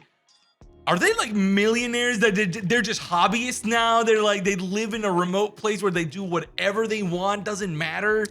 I think this was a reference to COVID. That could be, dude. Because, fun fact, some people during COVID, the first Sonic movie came out right before COVID. And then some people didn't get out of like lockdown until the second Sonic movie came out. So some people were saying like, yeah, I hadn't been to the movies since Sonic 1. And now the movie I'm seeing after lockdown is Sonic 2. Yeah. And so that was like a meme. But literally the stuff they do is stuff that people were saying they did during lockdown. The baking bread, the raising plants, the crochet, his giant donut lord crochet like sweater. So weirdly enough, I feel like it was actually a homage to the people that were stuck inside while Sonic 2 was being made. That actually makes a lot of sense. Especially since it was like sourdough bread. That was the meme specifically. Yeah. And as soon as they come in and they're like all happy about their like their hobbies and whatnot, they're like, hey, we need to go on a crazy adventure, and they're like, yes, please, because Get me out of lockdown. They're so bored, dude. Yes. They just want to get out of there. They show a cool hologram with a giant like the towers with the ball in the center. That's supposed to be gun headquarters in Britain. Now, I'm gonna be honest. I don't think too many movies can do heists well. I won't say that I like this one very much, just because for me, as soon as they lay out the heist that's gonna happen, in my head I'm like, well, that's not gonna happen like that, which is fine. But also, like, I'm waiting for it to happen. So that's my problem with heists. And in this one, they lay out the heist easy enough that they're like, here are the hazards. There's a room that'll chop you up into pieces, and there's a barrier outside. Now we're just gonna go into the heist. It was fine. I personally don't love that, but like I was glad that they're just like, this is an avenue that we can get the two humans in there and do something. I think what kept it, I know exactly what, I feel like I know exactly what you're saying, where like they plan out the heist and you're just kind of sitting there waiting until it happens. Yeah. But at the end they were like, and then we have a third room that no one knows what it does. Exactly. It was completely erased from the thing. And like I feel like that kept it a little bit interesting. Well, also the canon reason for that is they didn't want anybody using the rings. So they deleted all the data. Makes so sense. You can't teleport in the room, which is smart. So they start going through this heist. We see Sonic get lasered up. I like that they don't show him get annihilated, just his shoes. Yeah, exactly. I thought that was a really funny thing. And then also I like when they show it in the way that like his shoes get obliterated and then you look up to the sky and it's him like looming over like, oh no. Great. Good visual storytelling. I saw myself die. And, and then also he's just like, this one room will cut you up into pieces. It'll cut your pieces into pieces. I'm like, hell yeah. Love that stupid. They finally go to London and Sonic is bored already. He's like, guys, I've been here for hours. Which Tails probably has to remind him constantly. He's like, dude, we had to take an airplane to come here. We're jet lagged. We're tired. Sonic, I get it. You get here like that, all right? But we ain't you. Just please play on your phone. Play Subway Surfer. Just calm down. Do Subway Surfer in real life in London for a little bit. Just chill out with us. And then also Knuckles sitting on Big Ben being like, when do I get to beat up stuff? I'm bored. Dude, I love that he was trying to he was doing a Batman thing, just hanging over there. When do I break the glass? I want to break this glass. Hell yeah. The two humans, they disguise themselves as so these were characters from the second movie. I don't know if you have any frame of reference. No. That the guy and his wife that show up and they're like causing a scene to try to get in. That is Maddie's sister. And then the whole point of Sonic 2 is that she is having a wedding. And that's right. Yeah. And that's where Gun comes in Sonic 2, is that they're having a wedding and then all of a sudden Sonic shows up and then everybody at the wedding like gets up and has a gun. And then she's like, was this a psyop? And he's just like, no, I love you, babe. And she's just like, I hate you so much. And then so that's like the emotional core with the humans is that Maddie's sister gets catfished by a gun agent. And then so they actually do get married. They love each other. It's very cute. Good. But that's where they show up. That's what those two characters that do show up. I'm glad. That's cool. That makes more sense. I recognize the gentleman. He was from he's from I think he's from a lot of like NCSI type movies and whatnot. Good looking guy. Seriously, extremely handsome. So as well as that actress is in a lot of stuff too. She's really good. I'm trying to remember. She shows up as like a B character in a lot of stuff, and she's pretty good. And I'm glad that's a reference that actually sticks too. Sure. Where like they're from the other movies. Yeah. They walk in there. They're cosplayed as like them, right? Yeah, the gun and they agents, have these. I think they're the coolest little things, dude. They could be like an actual piece, like an actual fashion statement piece. Those little fox heads. little fox head thingies, like they put them on that disguises them. So they go in and, dude, one of the most secured buildings on earth. You can walk right through it if you just talk to the man straight and just be like, what does gun stand for? It's like, I'm gonna beat you up. Yeah, it's like she said something like that. It was so funny. Yep, that's the secret to get in anywhere is yell at ask for the manager. It's literally like, I'm gonna have dinner with my husband, and that's it. Okay. And then little heist hijinks ensue. They try to go to a door. The one person that they're impersonating shows up. They finally get in.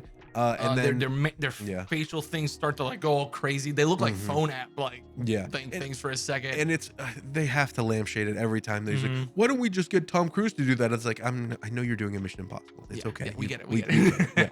But then at the same time that they're doing it, Robotnik and his grandpa were having a gay old time. They were having fun with each other. Like They had a montage of reenacting yeah. shit with a VR headset. Yes, and I feel like those look just like the PlayStation VR headsets. Yeah. And we see that Agent Stone is getting pushed out. It's sad. The third wheel of an immaculate bike. He even made his perfect little coffees, and then he poured them into the drain. So sad. Yeah. Even because that means when he took off his thing, he actually poured the coffee into like probably important electronics. He just poured it on the ground. Yeah, poured it on the ground and causing a lot of damage. Yeah. Yeah. I like that both Robotniks were eating invisible cotton candy too. They were just. There are parts where I'm just like, this physical comedy is fun for Jim Carrey. It's not for me. I know it's for children. That's fine. But I swear there's moments where I feel like they just had somebody else in the prosthetics and we're far enough away that it was like, here's Jim Carrey, here's some guy in the prosthetics. There are also some scenes where they do a really good job of like, you can tell it's both of them are him. Yeah. And they're like marrying the two clips together really well. So they get into their jumpsuits. We see that when they finally get into like the server room, they're like, cool, we finally did it. Hey, wait, I need to unplug this and blow on it and put it back. Yep. That's a joke from the 90s. From the 90s. Wow. The best generation, isn't it? And it was like, okay. All right. I love being a millennial, says the two characters. And then they zoom out and they go, what is that one? And I love that hard drive, dude. The little Robotnik like thing on it. It's awesome. They get a lot of mileage out of the Robotnik icon from the Sonic games. Showed up in the first scene where they hacked it. And it was just the Robotnik smile icon thing. It was awesome, man. Exactly. So they show up and then they go into the room and he immediately throws his grandpa to the lasers. Yep. And then they just have a rad dance scene that's like legitimately pretty good. Jim Carrey has to like work that into every contract where he's like, I need to show that I still got it. Yeah, I can still bust a move. Yeah. And from there, they finally burst in through the final checkpoint, which is the third room. And this third room, you see, is another reference to Sonic Adventure 2 because when they show the red go down, green go up, that's from Final Rush. That is from one of the final levels in Sonic Adventure 2. That is so cool. It was really surprising to me. I'm like, that's kind of cool. I like this. This is fun. And you know, if you didn't get it, it's fine. They explain it. But if you're watching and you know, you're like, that's nice. I feel good about that. And it makes sense that this room would be specifically built to be like, yeah, we have an anti-sonic gravity thing attached to it. As long as his legs don't touch the ground, he's ours. That's it, guys. Straight up. This is one of the scenes where I think Ivo should have been like, maybe Gerald, I don't know, Gerald might be evil because Gerald said, I know a woman in the military. And this is the one thing that I know about, I almost call him Eugene Robotnik, about him is that he's actually like a feminist thing, right? Yeah. Like he's a feminist and he like, I don't know, he could have done a thing where like, like he looked at it and was like, what? Yeah. That's not in our Robotnik DNA. It's a very, very like, okay, this is a grandpa line. Yeah. It's funny. It's still fit. It was funny and he gets his comeuppance for it. Yeah. And this is where like henchmen are just henchmen. Yeah, exactly. You use them for the scene. She's literally like using them as platforms during this thing where they're just set dressing, really. They literally say, Knuckles, turn off the device. I will. Smashes it with his hand. Exactly. And everything starts messing up. They have that awesome sequence. They finally get the key. And it was scary because that big boulder almost hurt his family. Family. He broke that thing and he's like, I beat it. It's okay, you guys. You're all safe. I swear you'll be safe. You'll be safe. I don't know what I would do if I didn't have you. Yeah. I just like that Sonic literally held down and pressed B a whole bunch of times to charge up his spin and go. Yep. They leave and then it's just like, oh wait, no, she has the key. How are we gonna get it back? And Tom has a great idea. He's like, I'm gonna go be an imposter and be Sussy Baka and go get the key back. Goes pretending like he's Walter. So distasteful, by the way. Yeah. To pretend to be a dead man. Rude. How rude. That'd be funny. He's like, here's my picture of Sonic. You know it's me. You know it's me. But so then he gets the key back. He's like, go mobilize the reinforcements. She leaves. And then he, is playing as Walters. Yep. And then so when Shadow shows up, he's like, I hate this guy. This guy is part of the people that deliberately killed Maria. Yep. So then he like gives him a big punch enough to give him whiplash and literally snap his one neck. punches him. Yeah. Seriously, yeah. And then so he sees him on the ground and he's like, oh, that wasn't Walters. I kind of feel bad. And you have this moment of like, he actually has some remorse. The entire time he's been kicking ass in the entire, like everyone in what, but like suddenly a face that he doesn't recognize. Maybe that wasn't warranted. And presumably he hasn't been doing like kill shots on everybody. He's been like disabling them, like, just like knocking them out. Yeah, but with sure. him, he's like, no, dude, I'm gonna kill you. I'm gonna do a big punch. He wanted to, yeah. Yeah, straight up. He's still like he wanted that Yeah. to the point where like even Sonic was concerned. Yeah, because oh like my god, his acting, like the Sonic voice acting, Yeah. of like, no, wake up. It's like freaking watching Mufasa there I on the was ground. just gonna say that. It Yeah. was literally like him, like, wake up, man. Yeah. Like, no, dude, it was actually like, oh Seriously, gosh. yeah. And to which Sonic goes like, what did you do? And Shadow just, What I had, what I had to do. And just like, oh, good. you little you edge son of a lord. gun. Yep. It's so good. And then so we see that Stone, they got their big crab. That was the Yep. moment where he's like, I love Latinas. He's Agent Stone. Yeah. And then so they leave. They get flushed out by Tails. This is while the heist is happening. Tails just has the ability to flush the entire London sewer system. Exactly. He just did 20 houses in the area to flush at the same time. And then so they get flushed out. So Stone is like trying to get out of the bay, out of the Thames, which we know is actually too toxic to be swam in from the Olympics. Did you hear about that? Yeah. Yeah. They put that man through that. So, so it gets out. He's like, hey, doctor, I think that they want to do something real bad. I have a bad feeling. I think I have tetanus, Yeah, doctor. Shadow told me not to come to school tomorrow. And then so he's just like, I don't care. He said like blocked, reported, and deleted or something. Dude, what a sad. And heartbreaker. especially that he said, he's like, I can't protect you if you go. Please. If you Yeah. go, Shadow literally said, I'm gonna blow up the earth. And like looked at the camera and then said he was gonna really gonna do it. God. He even said, whoa, dude, you're He's okay. like, can we calm down, please? Revenge guac. I can't believe Keanu Reeves said that. God. Okay, so they finally get to the part where they're like, okay, now we have big Eclipse Cannon. So they didn't do the Space Colony arc. Yep. They did the Eclipse Cannon. Now the Eclipse Cannon is the name of the cannon that they used to blow up the moon in Sonic Adventure 2. It's just part of the Space Colony arc. When they first revealed that, Yeah. great iconography, dude. Yep. Like the literally like Moses, the fucking water starts to part. Yeah. You see the ship come up, and there's that awesome like far away shot. Yeah. Where like the sun, like the heat of the sun is touching the base of It the eclipses ship. the sun? Eclipses the sun. Just, Yep. and I love that like this is such a, again, disrespect to Maddie, a cataclysmic event that Yeah. everyone turns on the TV and it's showing like, hey, Yeah. there's a giant egg ship. Take cover, everyone. I don't know. I was waiting for Eggman to come on. He's like, I've come to make an announcement. I really wanted that. I'm glad they didn't. It would have been really stupid, but it would have been a direct reference, Yeah. which technically doesn't make any sense because the whole point of Robotnik doing that in Sonic Adventure 2 is he's holding the world hostage. But then he doesn't realize until the end of the game that he's like, oh no, I technically started something that Gerald wanted to use to destroy the Earth. Now I need to work with Sonic to fix it, which is the end of Sonic Adventure 2. So this technically mirrors that because he gets in, he's like, cool, we can rule the world. And he's like, no, we're going to blow it up. And he's like, Yeah. Gerald. What? Gerald, and I think Gerald even mentions it that like I helped build this thing. Yes, like right. Well, he like drew it on the wall and everything. Yeah. And His exact specification. they used Shadow and his power to like go super fast and along with the chaos energy to like harness it. And it's literally what they said it was. It's supposed to be a weapon to be used where to like you're literally using that to like laser anywhere and anywhere on Earth and stuff like that. Now, two cool things that happen. One, they get the full outfit. Yes. I was like, oh, I love seeing it. Even Jimmy Carrey was excited for it. It was like new suits. Yeah, but it is exactly the one from Sonic Adventure 2. Perfect. But also, this was the thing about the Eclipse Cannon in the Sonic Adventure 2 game, is that in the lore of that and the other games, is that kind of, this is a weird thing about Shadow's origin.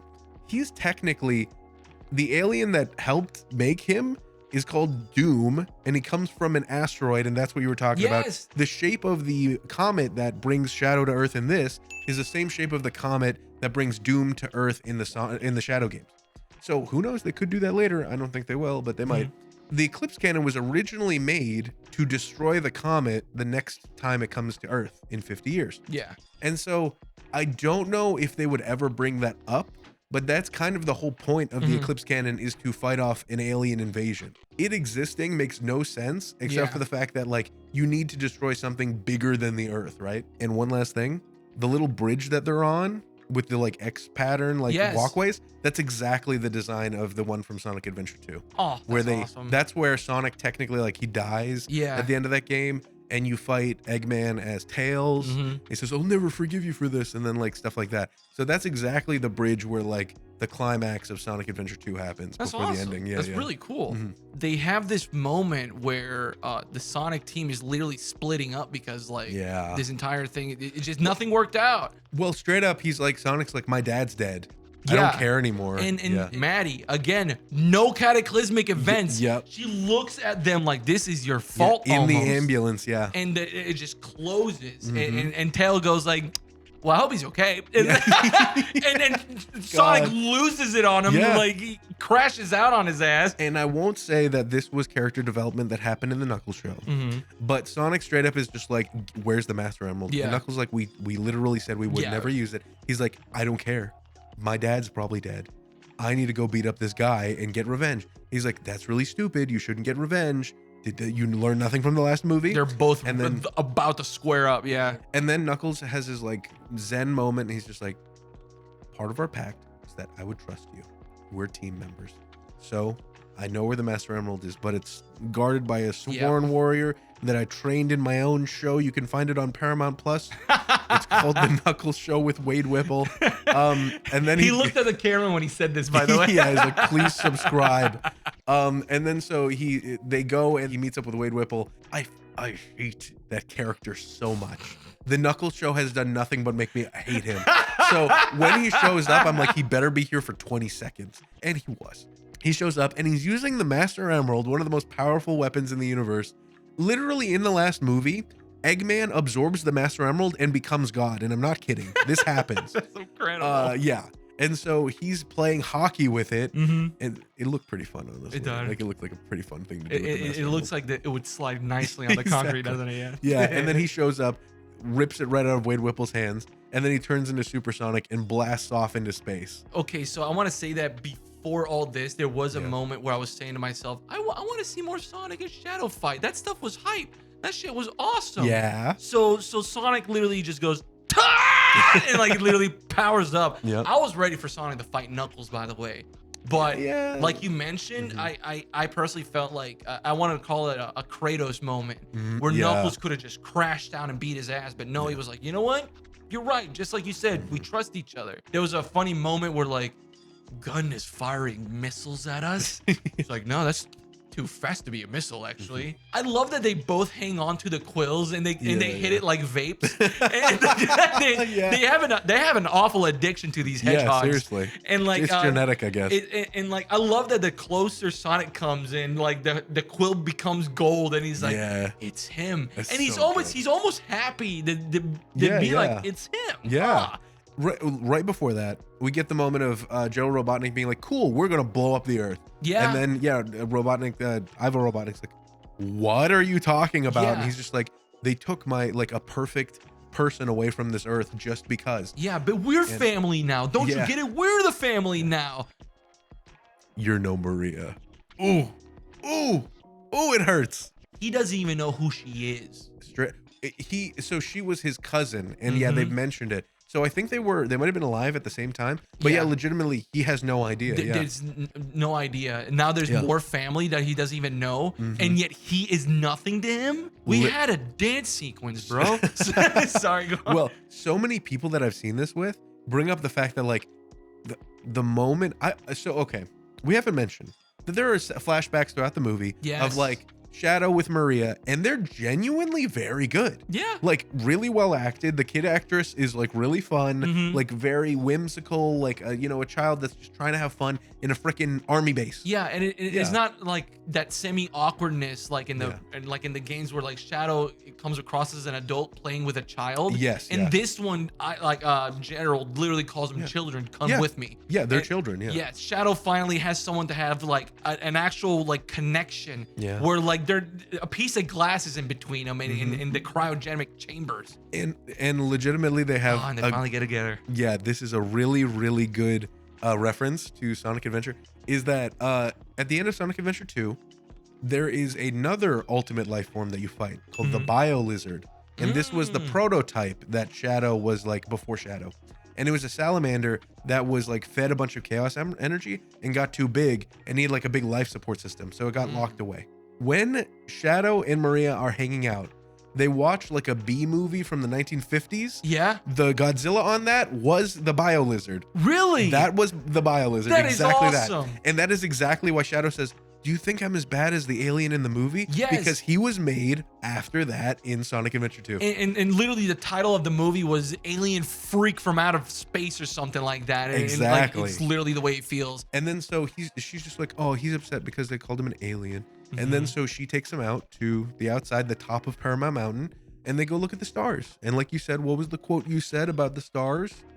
Even when a star is gone, the shine light's on. Yeah. Or what was it? The light still remains. The light, yeah. Because in physics, if a star is like 10 billion light years away, even if technically in time the light, like the star died, it'll take 10 billion light years for the light to stop hitting Earth. So it'll take 10 billion years for that light to keep going even though the star is gone. They have that moment, Shadow finally, maybe I do have a home here. Huh. And literally says, I don't know what I'd do without you, just like Sonic said. Yep. And so the reason why I bring that up, that flashback, is because that was right before Gerald... I'm sorry. There's a moment where, if you've seen Attack on Titan, there's one of the most iconic speeches where one of the characters turns to another character, and like the character is about to do something terrible, and he's just like, I just can't do it. And the other character like leans in real close. Is like, do you remember what you came here for? Yep. And then like the other person, like he starts like hyping him up, Yeah. and then he has an emotional moment, and he does a terrible thing. Literally, Gerald Robotnik is like turning to him, and Shadow's like, do you think Maria would have wanted this? He's like, it's not about what Maria wants. It's about what they deserve. And it's like, remember what they took from us. Yep. yes. And then he has the flashback of Maria dying. And I think everybody in the theater was ready to cheer when she gets shot, but that's not what happens. And they did it far more tastefully. I 100% agree. Because like, dude, they really could have done it. Yeah. Especially because like the soldier shows up with his giant Nerf alien blaster and sold in every Toys R Us near you. Yeah. aims it at children. Yeah. And to the general, Yeah, he's Walters. like, those are kids. Are you Yeah. insane? And he goes, I have my orders. Bruh, what? Well done. It was really, really good. Misfires and it Yeah. hits I'm guessing that's containers of That's energy. Also technically a reference to Sonic Adventure 2. There are these containers that float up when you're in the Space Colony arc that explode, and they're like the most annoying thing because Gotcha. like in the game you're just auto homing attack on everything, and then you'll home suddenly- and attack into that and then lose all your rings. So technically, you know, that is a reference. And yeah, he just blows up like the hangar bay of the mountain. In the game, Marie gets shot, and then she puts Shadow into a tube and sends him to Earth to say like, don't blame the humans. They don't know what they're doing. Please save them, you know, be a good boy. Then he goes to Earth and he loses all of his memories, and then he comes back. In this one, she doesn't get any chance to say that because they all No. get blown up. Yeah. And it's one thing for them to loom over her dead body. It's another thing for them to speechlessly turn to Gerald Robotnik, and he's just crying. They did it tastefully, but Yeah. also still kept that impact. Yeah. Moments like that, usually you would let the hero like kind of just like hold on, Yeah. reminisce, have that moment of like, I need to do what's right. Yeah. And here, no, they were gunned down. They were Yeah. surrounded yet again, and they just looked at like you said, they just look at each other. Yeah. I've never seen Jim Carrey with that face ever. I- His eyes were Yeah. red and just Yeah. like actual pain. Yeah. And from like they don't even Yeah. talk to each other. No, They're just no, in the wordless. moment, and Shadow Yeah. activates. That's And then, it. yeah, we just turn back to Shadow, and he is having literally a panic attack. He's like, yeah. and then like his eyes turn blue. Like we literally match cut back to him in the Space Colony arc. He's like, yep, you're right. They should all die. And then he Yeah. like spins around the thing and does enough nuclear energy to destroy the planet. And that's when Ivor Robotnik's like, well, we're going to blow up the planet? What's wrong with you? What, we literally have the power to take it over. Yeah. And you want to just throw it all away? Yeah. Robotnik just wants one thing. Yeah. That's it. He wants to be better than everybody. He wants That's the it. hog to be out, and he wants the world to be better. And then this asshole wants to destroy it, Yeah. and the betrayal with the whole like you're no Maria thing. Now we get to the best part of the goddamn movie, which on second watch during the heist sequence, I'm like, can we just get there, please? Can we just please get there? Because Oh. Sonic is in grief, shoots up into the stratosphere, blasts through the Eclipse cannon, grabs Shadow by the scruff of his neck, and then he's yelling at him. He's like, "You took everything from me," and he's like, Sonic "Who saw cares?" nothing but red and shadow. He ignored the two old bozos and just went boom, like Superman through an asteroid missile. Just oh my god, so good. They're like on each other. Yep. And he's deliberately telling me, he's like, "You're just like me." He's like, "I'm nothing like you." He's like, "Oh, you sure?" Oh, are you sure? Yeah. Look, what are you doing right now, my man? And then they crash into Earth into literally the Dragon Ball Z like battle area, and then not Knuckles, Shadow like punches the Chaos Emerald right out of his chest, and they both grab him and they both turn, and then they have the most. Oh my god, dude! When Sonic said, "Oh, I grabbed him," and Shadow was like, "Nah, bro, we both got gloves on." Yeah, and then it's funny because that's Oh, when he blocked this shit, said, "Nah, dude." People have also mentioned that it's like the difference between Superman and Batman is that like Superman will like punch a hole in a wall, Batman will like block it like perfectly. You know? And so that's literally the moment is that he like goes over, gives him a big punch. Shadow blocks it. He's like, "You're right. It ends here." Yeah. And then they start fighting and literally do one of those incredible moments, which literally I think Invincible did a similar thing, where they show like the Earth and they just show them like moving around the Earth, like fighting each other. So, okay, first of all, I'm sorry. Yeah. They have that moment. Sonic goes, "Fuck you," and just boom tackles Shadow into a mountain. Yeah. To which Shadow says, "No, fuck you." Yeah. Shadow pushes himself from the mountain. I don't know if you noticed it, but he pushed himself from the mountain and the mountain moved. Yeah, well. And it just split the earth. Yeah, and like, the magma like lava came out. So good, yeah. And then Sonic was he was giving him a combo. Yeah. Each punch was a different time zone, dude. Incredible. Yeah, we going to France. We going to Egypt. Dude, you can't like. Is it this hard? Is it this hard to make like such a climactic battle that feels like they're literally like reshaping the Earth? It's so awesome. It literally Dragon Ball Z shit. It was so good. And then they punch him into the, I think that's the Pantheon, whatever. Yes. Yeah, like on top of Mount Olympus. And then he's just like, "Where are your friends, huh? You abandoned your friends, you loser." Can we talk about that scene specifically? Seriously. Where like they're at the Pantheon, they're literally about to land, like gods falling from the heavens, and to me it reminisce like these two gods are fighting in a stage where old gods were. Yeah. These are the new ones. Like this is them. They're both rodents. Yeah. Oh, they're both they're both rodents. Yeah. And Shadow's floating above him and is like, So you really figure all that, huh? Look at what you did. Yeah. Where are your friends? What's up? He's like, "And where's that one guy, huh? Tom?" And then he punches him so hard he freaking makes a crater in the moon. Yep.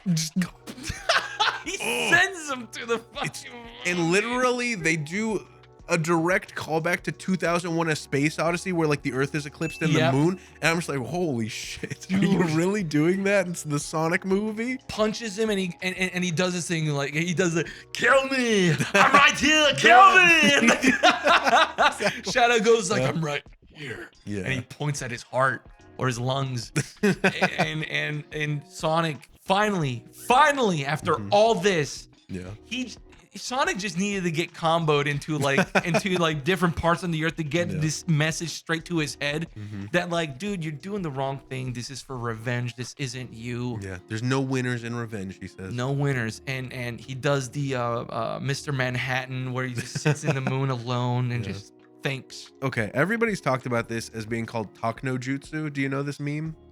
So Naruto in the Naruto series is, you know, he has a lot of really cool moves and they're all called jutsus, but the one he does with every villain is called Takno Jutsu, where he beats them into oblivion and then he's just like, "Stop being mean, we should be friends," and they're like, "Okay." And that's like every single villain every time. And so he Takno Jutsus, he beats the crap out of Shadow, and then when he could have done the killing blow, he's like, "No, this is stupid, this is dumb that we're doing this. I don't want to, I want to go home." And then so Shadow's just like, "Me too." And then he's just like, "But it hurts. It hurts real bad. When Maria died," he's like, "I felt the same when my fucking mom died, loser. Leave me alone." And then he's just like, well, did the pain go away? He's like, No. no, but I remembered how much we loved each other, you idiot. Yeah. And he's like, the star's gone, but the light still remains. A new dawn, literally a new dawn, and this is what I mean by iconography. Yeah, it's beautiful Bro, it moment. is Yeah. dude. When like I said, I saw it in Dolby, and I Yeah. was like, And it's so good because it literally reminded me of that shot from Cyberpunk, the anime, where it's like the silhouette and everything. Yeah, dude. And I was just like, oh my god, this is too beautiful for Sonic 3. Seriously, Yeah. no reason to be that way. Both of them finally get the message. And Shadow like looks at like the thing powering up. He's like, this is my fault. I need to make it right. He's like, the only way to make it right is to do it together. And then they grab hands, which is straight up from not only, I mean, like technically from what was that? It's a Predator. Yeah, exactly. But also from Sonic Adventure 2. They do that before they go and fight. Yep. They do the thing, and like even the things were spinning around them and everything. Yeah. Yes, dude. And then they launch, and then they play Live and Learn. Live and learn, dude. It is so hype. I've never felt my fists clench so much. Again, dude. Seriously. And it was so good. And so the entire time I'm just like, oh my God, this is cinema. And so they like blast off, and it's ruined by the two Robotniks spanking each other. Yes. Is directly the next image in the movie. I wasn't thinking about that whatsoever. I was so hyped about everything else that was happening. I forgot that they were having this stupid Animorphs fight or whatever. So it was I want to forget about all that part just because I'm like, come on, there's cool shit happening elsewhere. And so they have a little bit of a fight. He knocks Robotnik, Ivo Robotnik off the ledge, and he's grabbing the thing. He's like, I have one more thing to say to you. He's like, what is it? I love you. He's like, no. Okay. And then he kicks him off. all right. and then Knuckles and Tails save him. And then he like pops him in the ass with the quill. Yes. And he fucking explodes. Like, dude. Jesus. But like it went from like ultimate evil to just Yeah, just gone. bro. Yep. Like the theater popped. Like like I'm serious, dude. Like because there was no music or all these sound effects were like. Yeah, just he's like, wow, what a good fly zapper you've made. I literally went like, oh my god. Yeah, he's just gone. Decimated. Yeah, seriously, like completely evaporated. And luckily, good, because then we cut away to right before that happens. He's like, Shadow, you betrayed me. Whatever, that's fine. I'm gonna stick my robots on you. That was that same model at the beginning. The figurine. That's cool. Yeah, so they were the same thing. And then they basically do an homage to like straight up Gundam, like anime, where all of these robots are showing up, and they are like. Shadow used the thrusters from his boots to melt one midair. That was awesome, dude. Come on. The end of this movie, right from when Sonic goes supersonic up until like basically the end of the movie, is so hype. Just pure adrenaline pumped into Nothing your but veins. aura, dude. Yeah. The moment where like Sonic had all the robots and it was like, I'm taking them to you. Yeah. And Shadow just busts a move that I've never seen before, where like the arrows came off of him and just missiles in. And I'm surprised they brought that up. Those are called his Chaos Spears. They don't bring them up very often. They showed up in the Sonic X Shadow Generations, but I was like, cool. I'm glad they're here. They looked awesome, It's dude. rad, Sonic was dodging through them and everything, and then So just good. it was that was the moments where like that's when a director's literally go like doing all that, dude. And it was perfect. And then so they show up, the Eclipse Cannon's going off, and they block it, and they're like, this is stupid. Why are we doing this? And in the literally shielding the power of chaos between the both of them, saving this earth. Yeah, and then so Jim Carrey is like, oh my god, we gotta stop it. So then they start moving it away. And in Sonic Adventure 2, he does his announcement and he blows up the moon. Instead of that, they're just like, okay, well, we still need the moon. The moon's technically broken in the Sonic universe. So we'll just move it over here. And so I love that as he's moving it, he's just like, we did it. And then they cut into the moon. He's like, what did you guys do? Yeah. He's like, because right before he's doing it, he's trying to turn and he goes like, this thing doesn't have power steering. Help me, dang it. And like they're helping Big him. muscle head idiot. So he blames them after giving the moon a taper fade. That's totally not going to affect the oceans or the earth in any way whatsoever. But like iconically, that is how the moon is in the Sonic universe. I'm glad it makes sense because like I know you saw after the credits. But We'll we're see. gonna, we're gonna We'll get talk there about it later. I just like that they come up with the ideas like we can't turn it off. This is a lack of a better word, like you said, this is a suicide button thing. Like we can turn it though. So they start turning it. I like that while they're turning, Sonic and Shadow are also with them. It wasn't enough. Yeah. The ship is doing what it's supposed to do, where it's like cooking itself. Sonic loses his powers, and because so he got lasered. yeah, and so Tails and Knuckles go down to save him, which was very nice. They save him. It almost didn't work. Yeah. It almost didn't work. Like Tails is just a baby boy. He can't do all this alone. He's just a kid. Yeah. Like Sonic is falling. He's like setting himself on fire because Yeah. he's literally becoming a meteorite. I don't know how he's handling all this. Then Tails tries to save him, but he's like he's falling asleep at the wheel. The Yeah. G forces are like too Yeah. much for him. So what do? You grab the man with no brains, and so he's doing his right thing, in. jumps right in. Saves them both. Suddenly, Robotnik is just by himself, and Shadow teleports behind him. Right, scares the crap out of him. And two great moments happen. One really quick is that Shadow's like, okay, I'm just gonna push this into orbit or something. I'm gonna get it out of here so that we can save the world. And so he goes outside, and then he loses his rings. Yeah. Do you know what that's about? Huh? No. I just thought he removed them. It was like, now this is serious. What? Those are his inhibitor rings. They have only come off in Sonic 06. And he's fighting Mephiles. And while he's fighting him, he's having a moment of like, Mephiles is like, you're stupid and dumb. What makes you think that you can beat me? He's like, maybe I can't beat you, but I'm gonna do what I've always done and survive. And he like takes him off, and he literally goes like Kaioken or whatever. Like he's not Super Saiyan, but he like blows up all of these different like Mephiles clones. And it's like an iconic scene that's just really cringe, but really cool. Yeah. But they never really bring it up too often that the rings on his fists are like inhibiting him. He can be more powerful. He chooses not to because he's a Sigma male. I just love that they kind of saved that at the end. Yep. Because like, he never even mentions it, but No, like yeah. it came across perfectly. Yeah. Really, it made sense to me. I didn't know there was a thing So from the the game. whole That's time he awesome. could have been even worse, Seriously, but he decided not to. He's pretty cool. He's badass. He's Dude, pretty badass, isn't he? There's never been more redemption for a community than the Shadow community this year. Like every stupid thing that Shadow does now has been redeemed in such a way that it's like, no, this is my moment. I was diamond hands on Shadow, and it came up, dude. I'm glad, dude. I'm So glad. good. And I guess it was a bit of a redemption for Robotnik Yeah. as well, because like he was going up there, he was doing his whatever. He was raising shields up to like protect himself, to make sure like the core doesn't get all whacked out. Yep. But he had one last message, one last stream.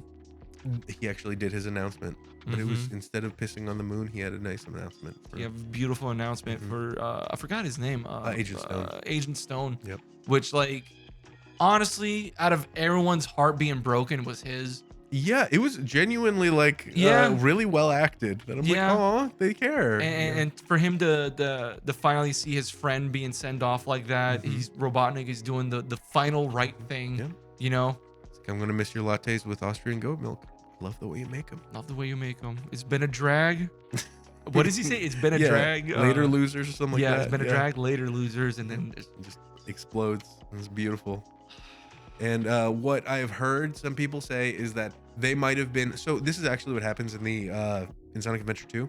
Is that I don't know if this is in the game or in a different game, but Shadow uses Chaos Control to teleport either the Space Colony arc or something else like far away. So that's like a moment where we kind of lose track of Shadow and what he was doing.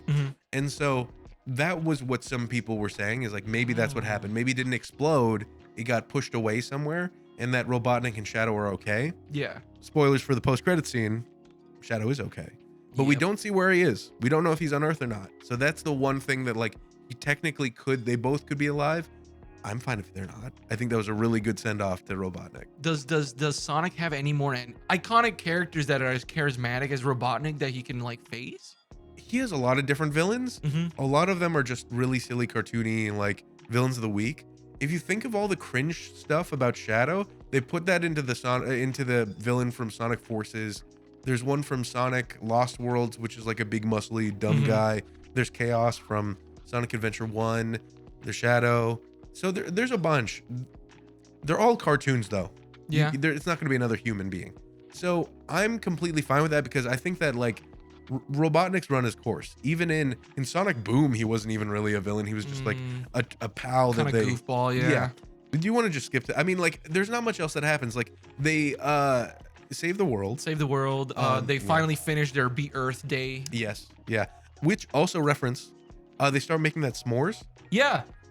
That s'mores is the temple in Sonic Adventure 2 where they put the Master Emerald and they go supersonic. So that's why they build it with the 2 sticks in the platform? Yes. Yeah! I thought that was something. I was like, oh, let's go. Because as they were building, I'm like, that's funny. And then they do the sticks. I'm like, what the? Really? What the hell? So that was a good little reference. It makes sense that Knuckles would take the biggest bite out of it, too. Like, and then so they build that very cute. They're having a great day. And then they end up doing their little race. And that's actually like footage that's been in all the trailers. That was just really cool of like, Tails using his jetpack and like the gets a super wide angle lens on his face. I just love the thought process. Like, well, they're dead, and just like they're just eating and like having a good time. We see that Tom's alive. Yeah, he's just got a little cast on. He's okay. I love that. Like he came out of the tent. Like that was the first time anyone has ever seen him. Exactly. It's like, oh my, but you're okay. It's like, yeah, don't hug me so hard. Yeah, calm down, please. Calm down, please. Yeah. What was the lesson that both Sonic and Shadow learned in this?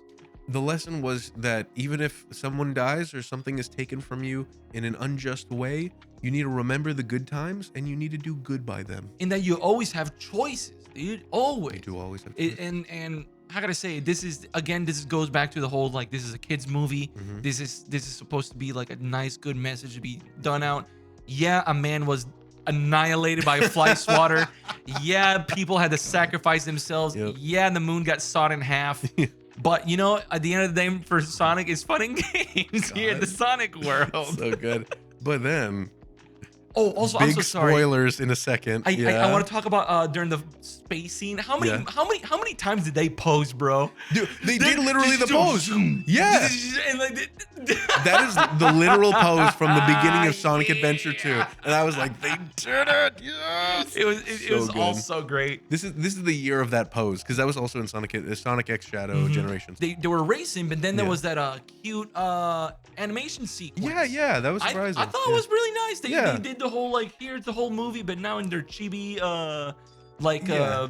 it was like a cross between the Sega Saturn version of Sonic 3D R Racing, yes, the exactly, characters, and Sonic Adventure, and he literally does his Sonic Adventure like idle pose, and then they run around, and that song, it's really funny because it's by like Jelly Roll or something. Yeah. But they did a music video with him, and they even had like in the music video that released like a month ago, it had like spoilers, and I'm like, don't watch it. It's not a huge spoilers, but like for me, it's kind of too much.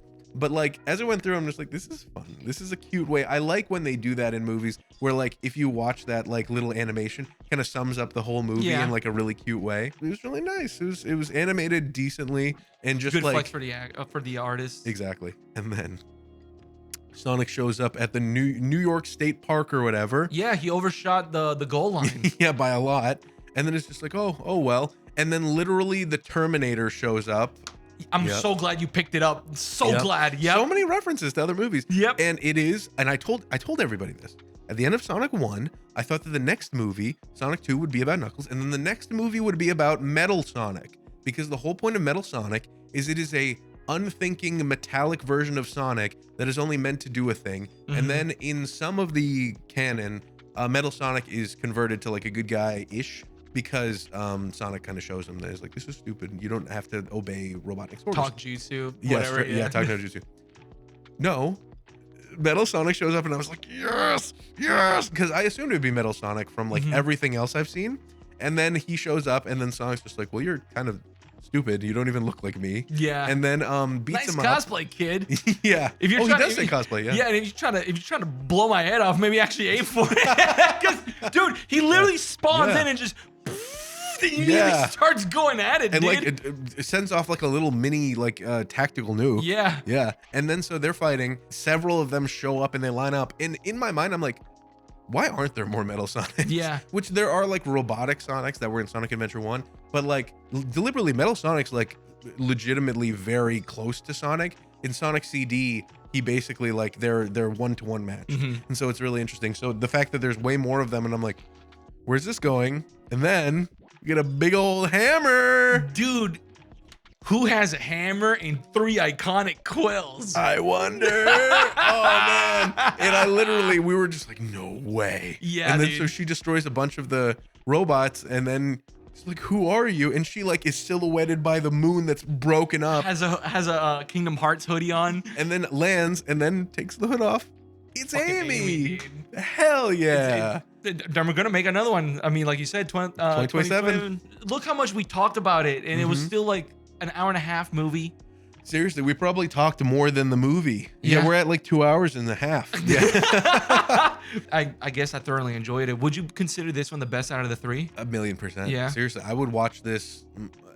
The first 2 movies I've watched, and they were like, yeah, they were fine, but I had no reason to rewatch them. Yeah. This is one where they've done enough that I would want to watch it just to go back and be like, man, they did a really good job with these characters that I like. There's so much that happens with Shadow, and we'll go into in a moment, that like his lore is so convoluted. Yeah. So to do it in such a succinct way that makes sense, that is like a foil for Sonic, it was done so well. Like, man, all the stuff with Maria really hits.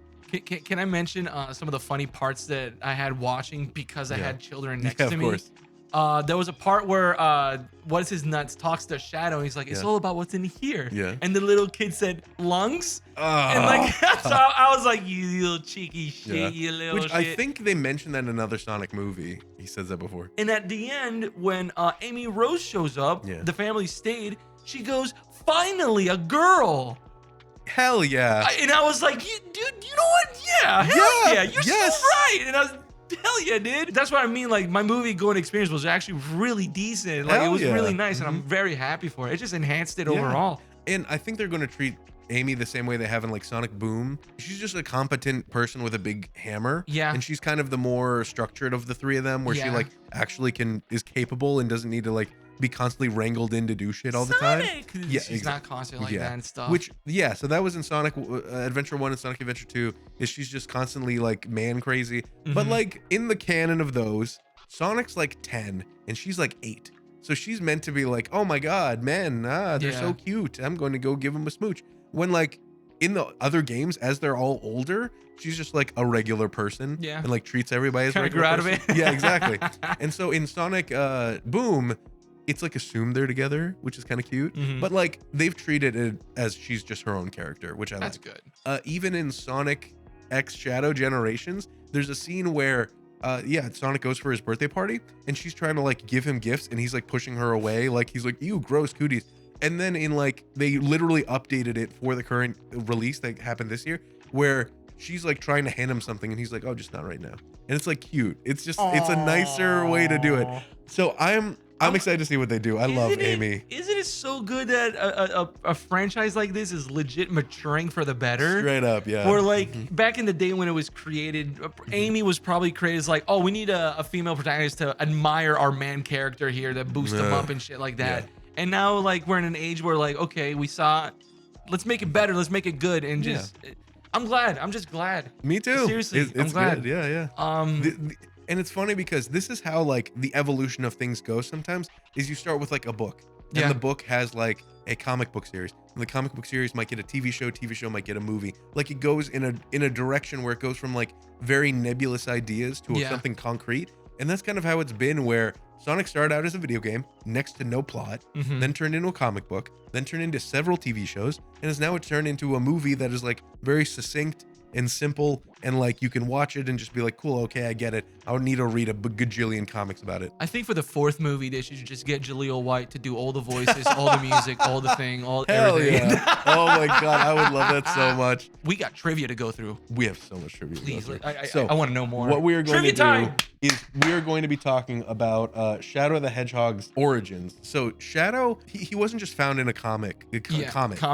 Yeah. This is actually kind of very interesting in my opinion, because Gerald Robotnik starts off as like a really good to do scientist that's like, yeah, my granddaughter has a genetic disease. I want to cure her. So he takes her to Space Colony Arc, is like, we need to find some way to cure her. So he finds a Chaos Emerald. He finds a bunch of things. He's like, we need a power source that will help us do our research. And then he goes to the Mystic Ruins, which are in Sonic Adventure 1. And he says, hey, what is all this stuff? Oh, on the side of this wall is a big mural. And on the mural is Perfect Chaos from the end of Sonic Adventure 1.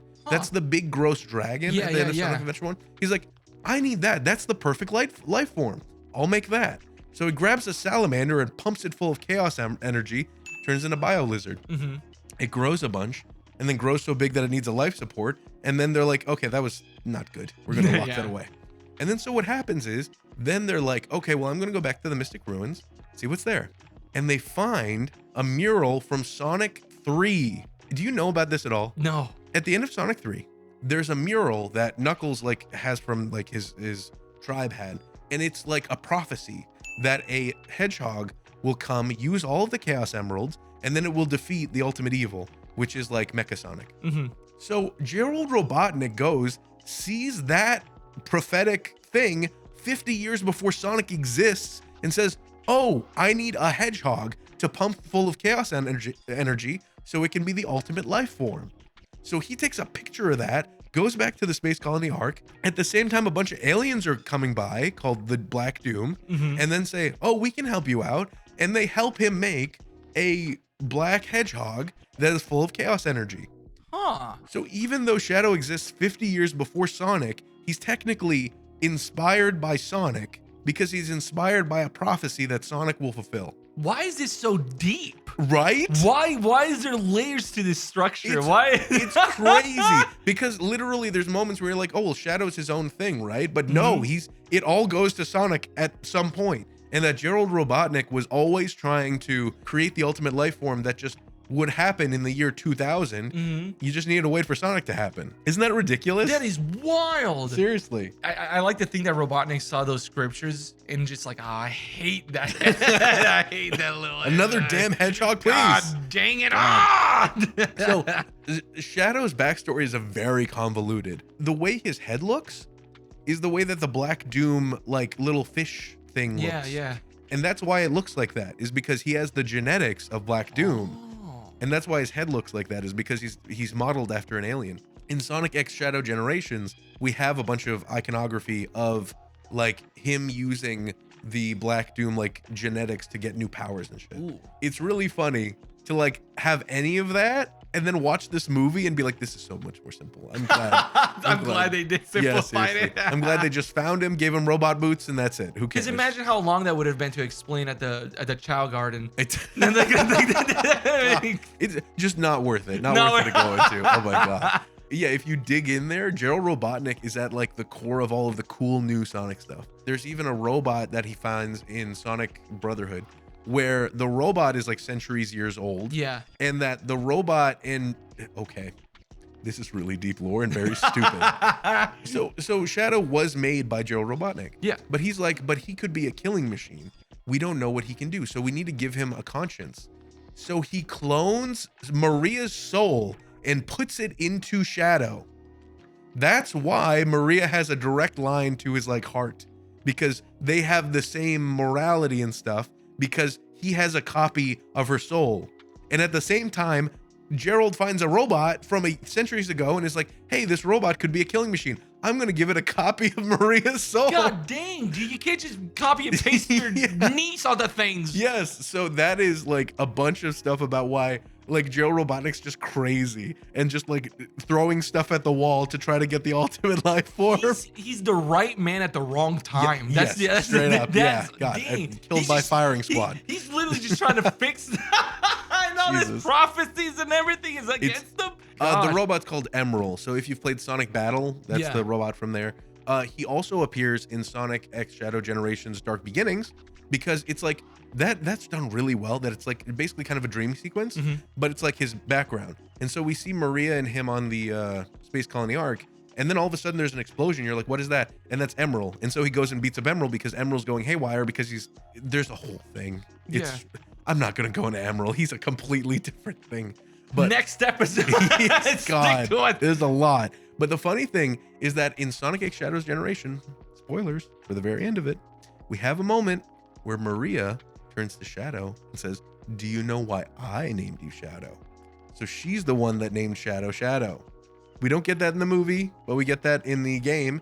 And the reason why she named him Shadow, which is kind of cringe the way she says it, is that whenever there's a shadow, you can always see the light because it's casted from the light. so Shadow will show you where the light is. So she is Shadow's light.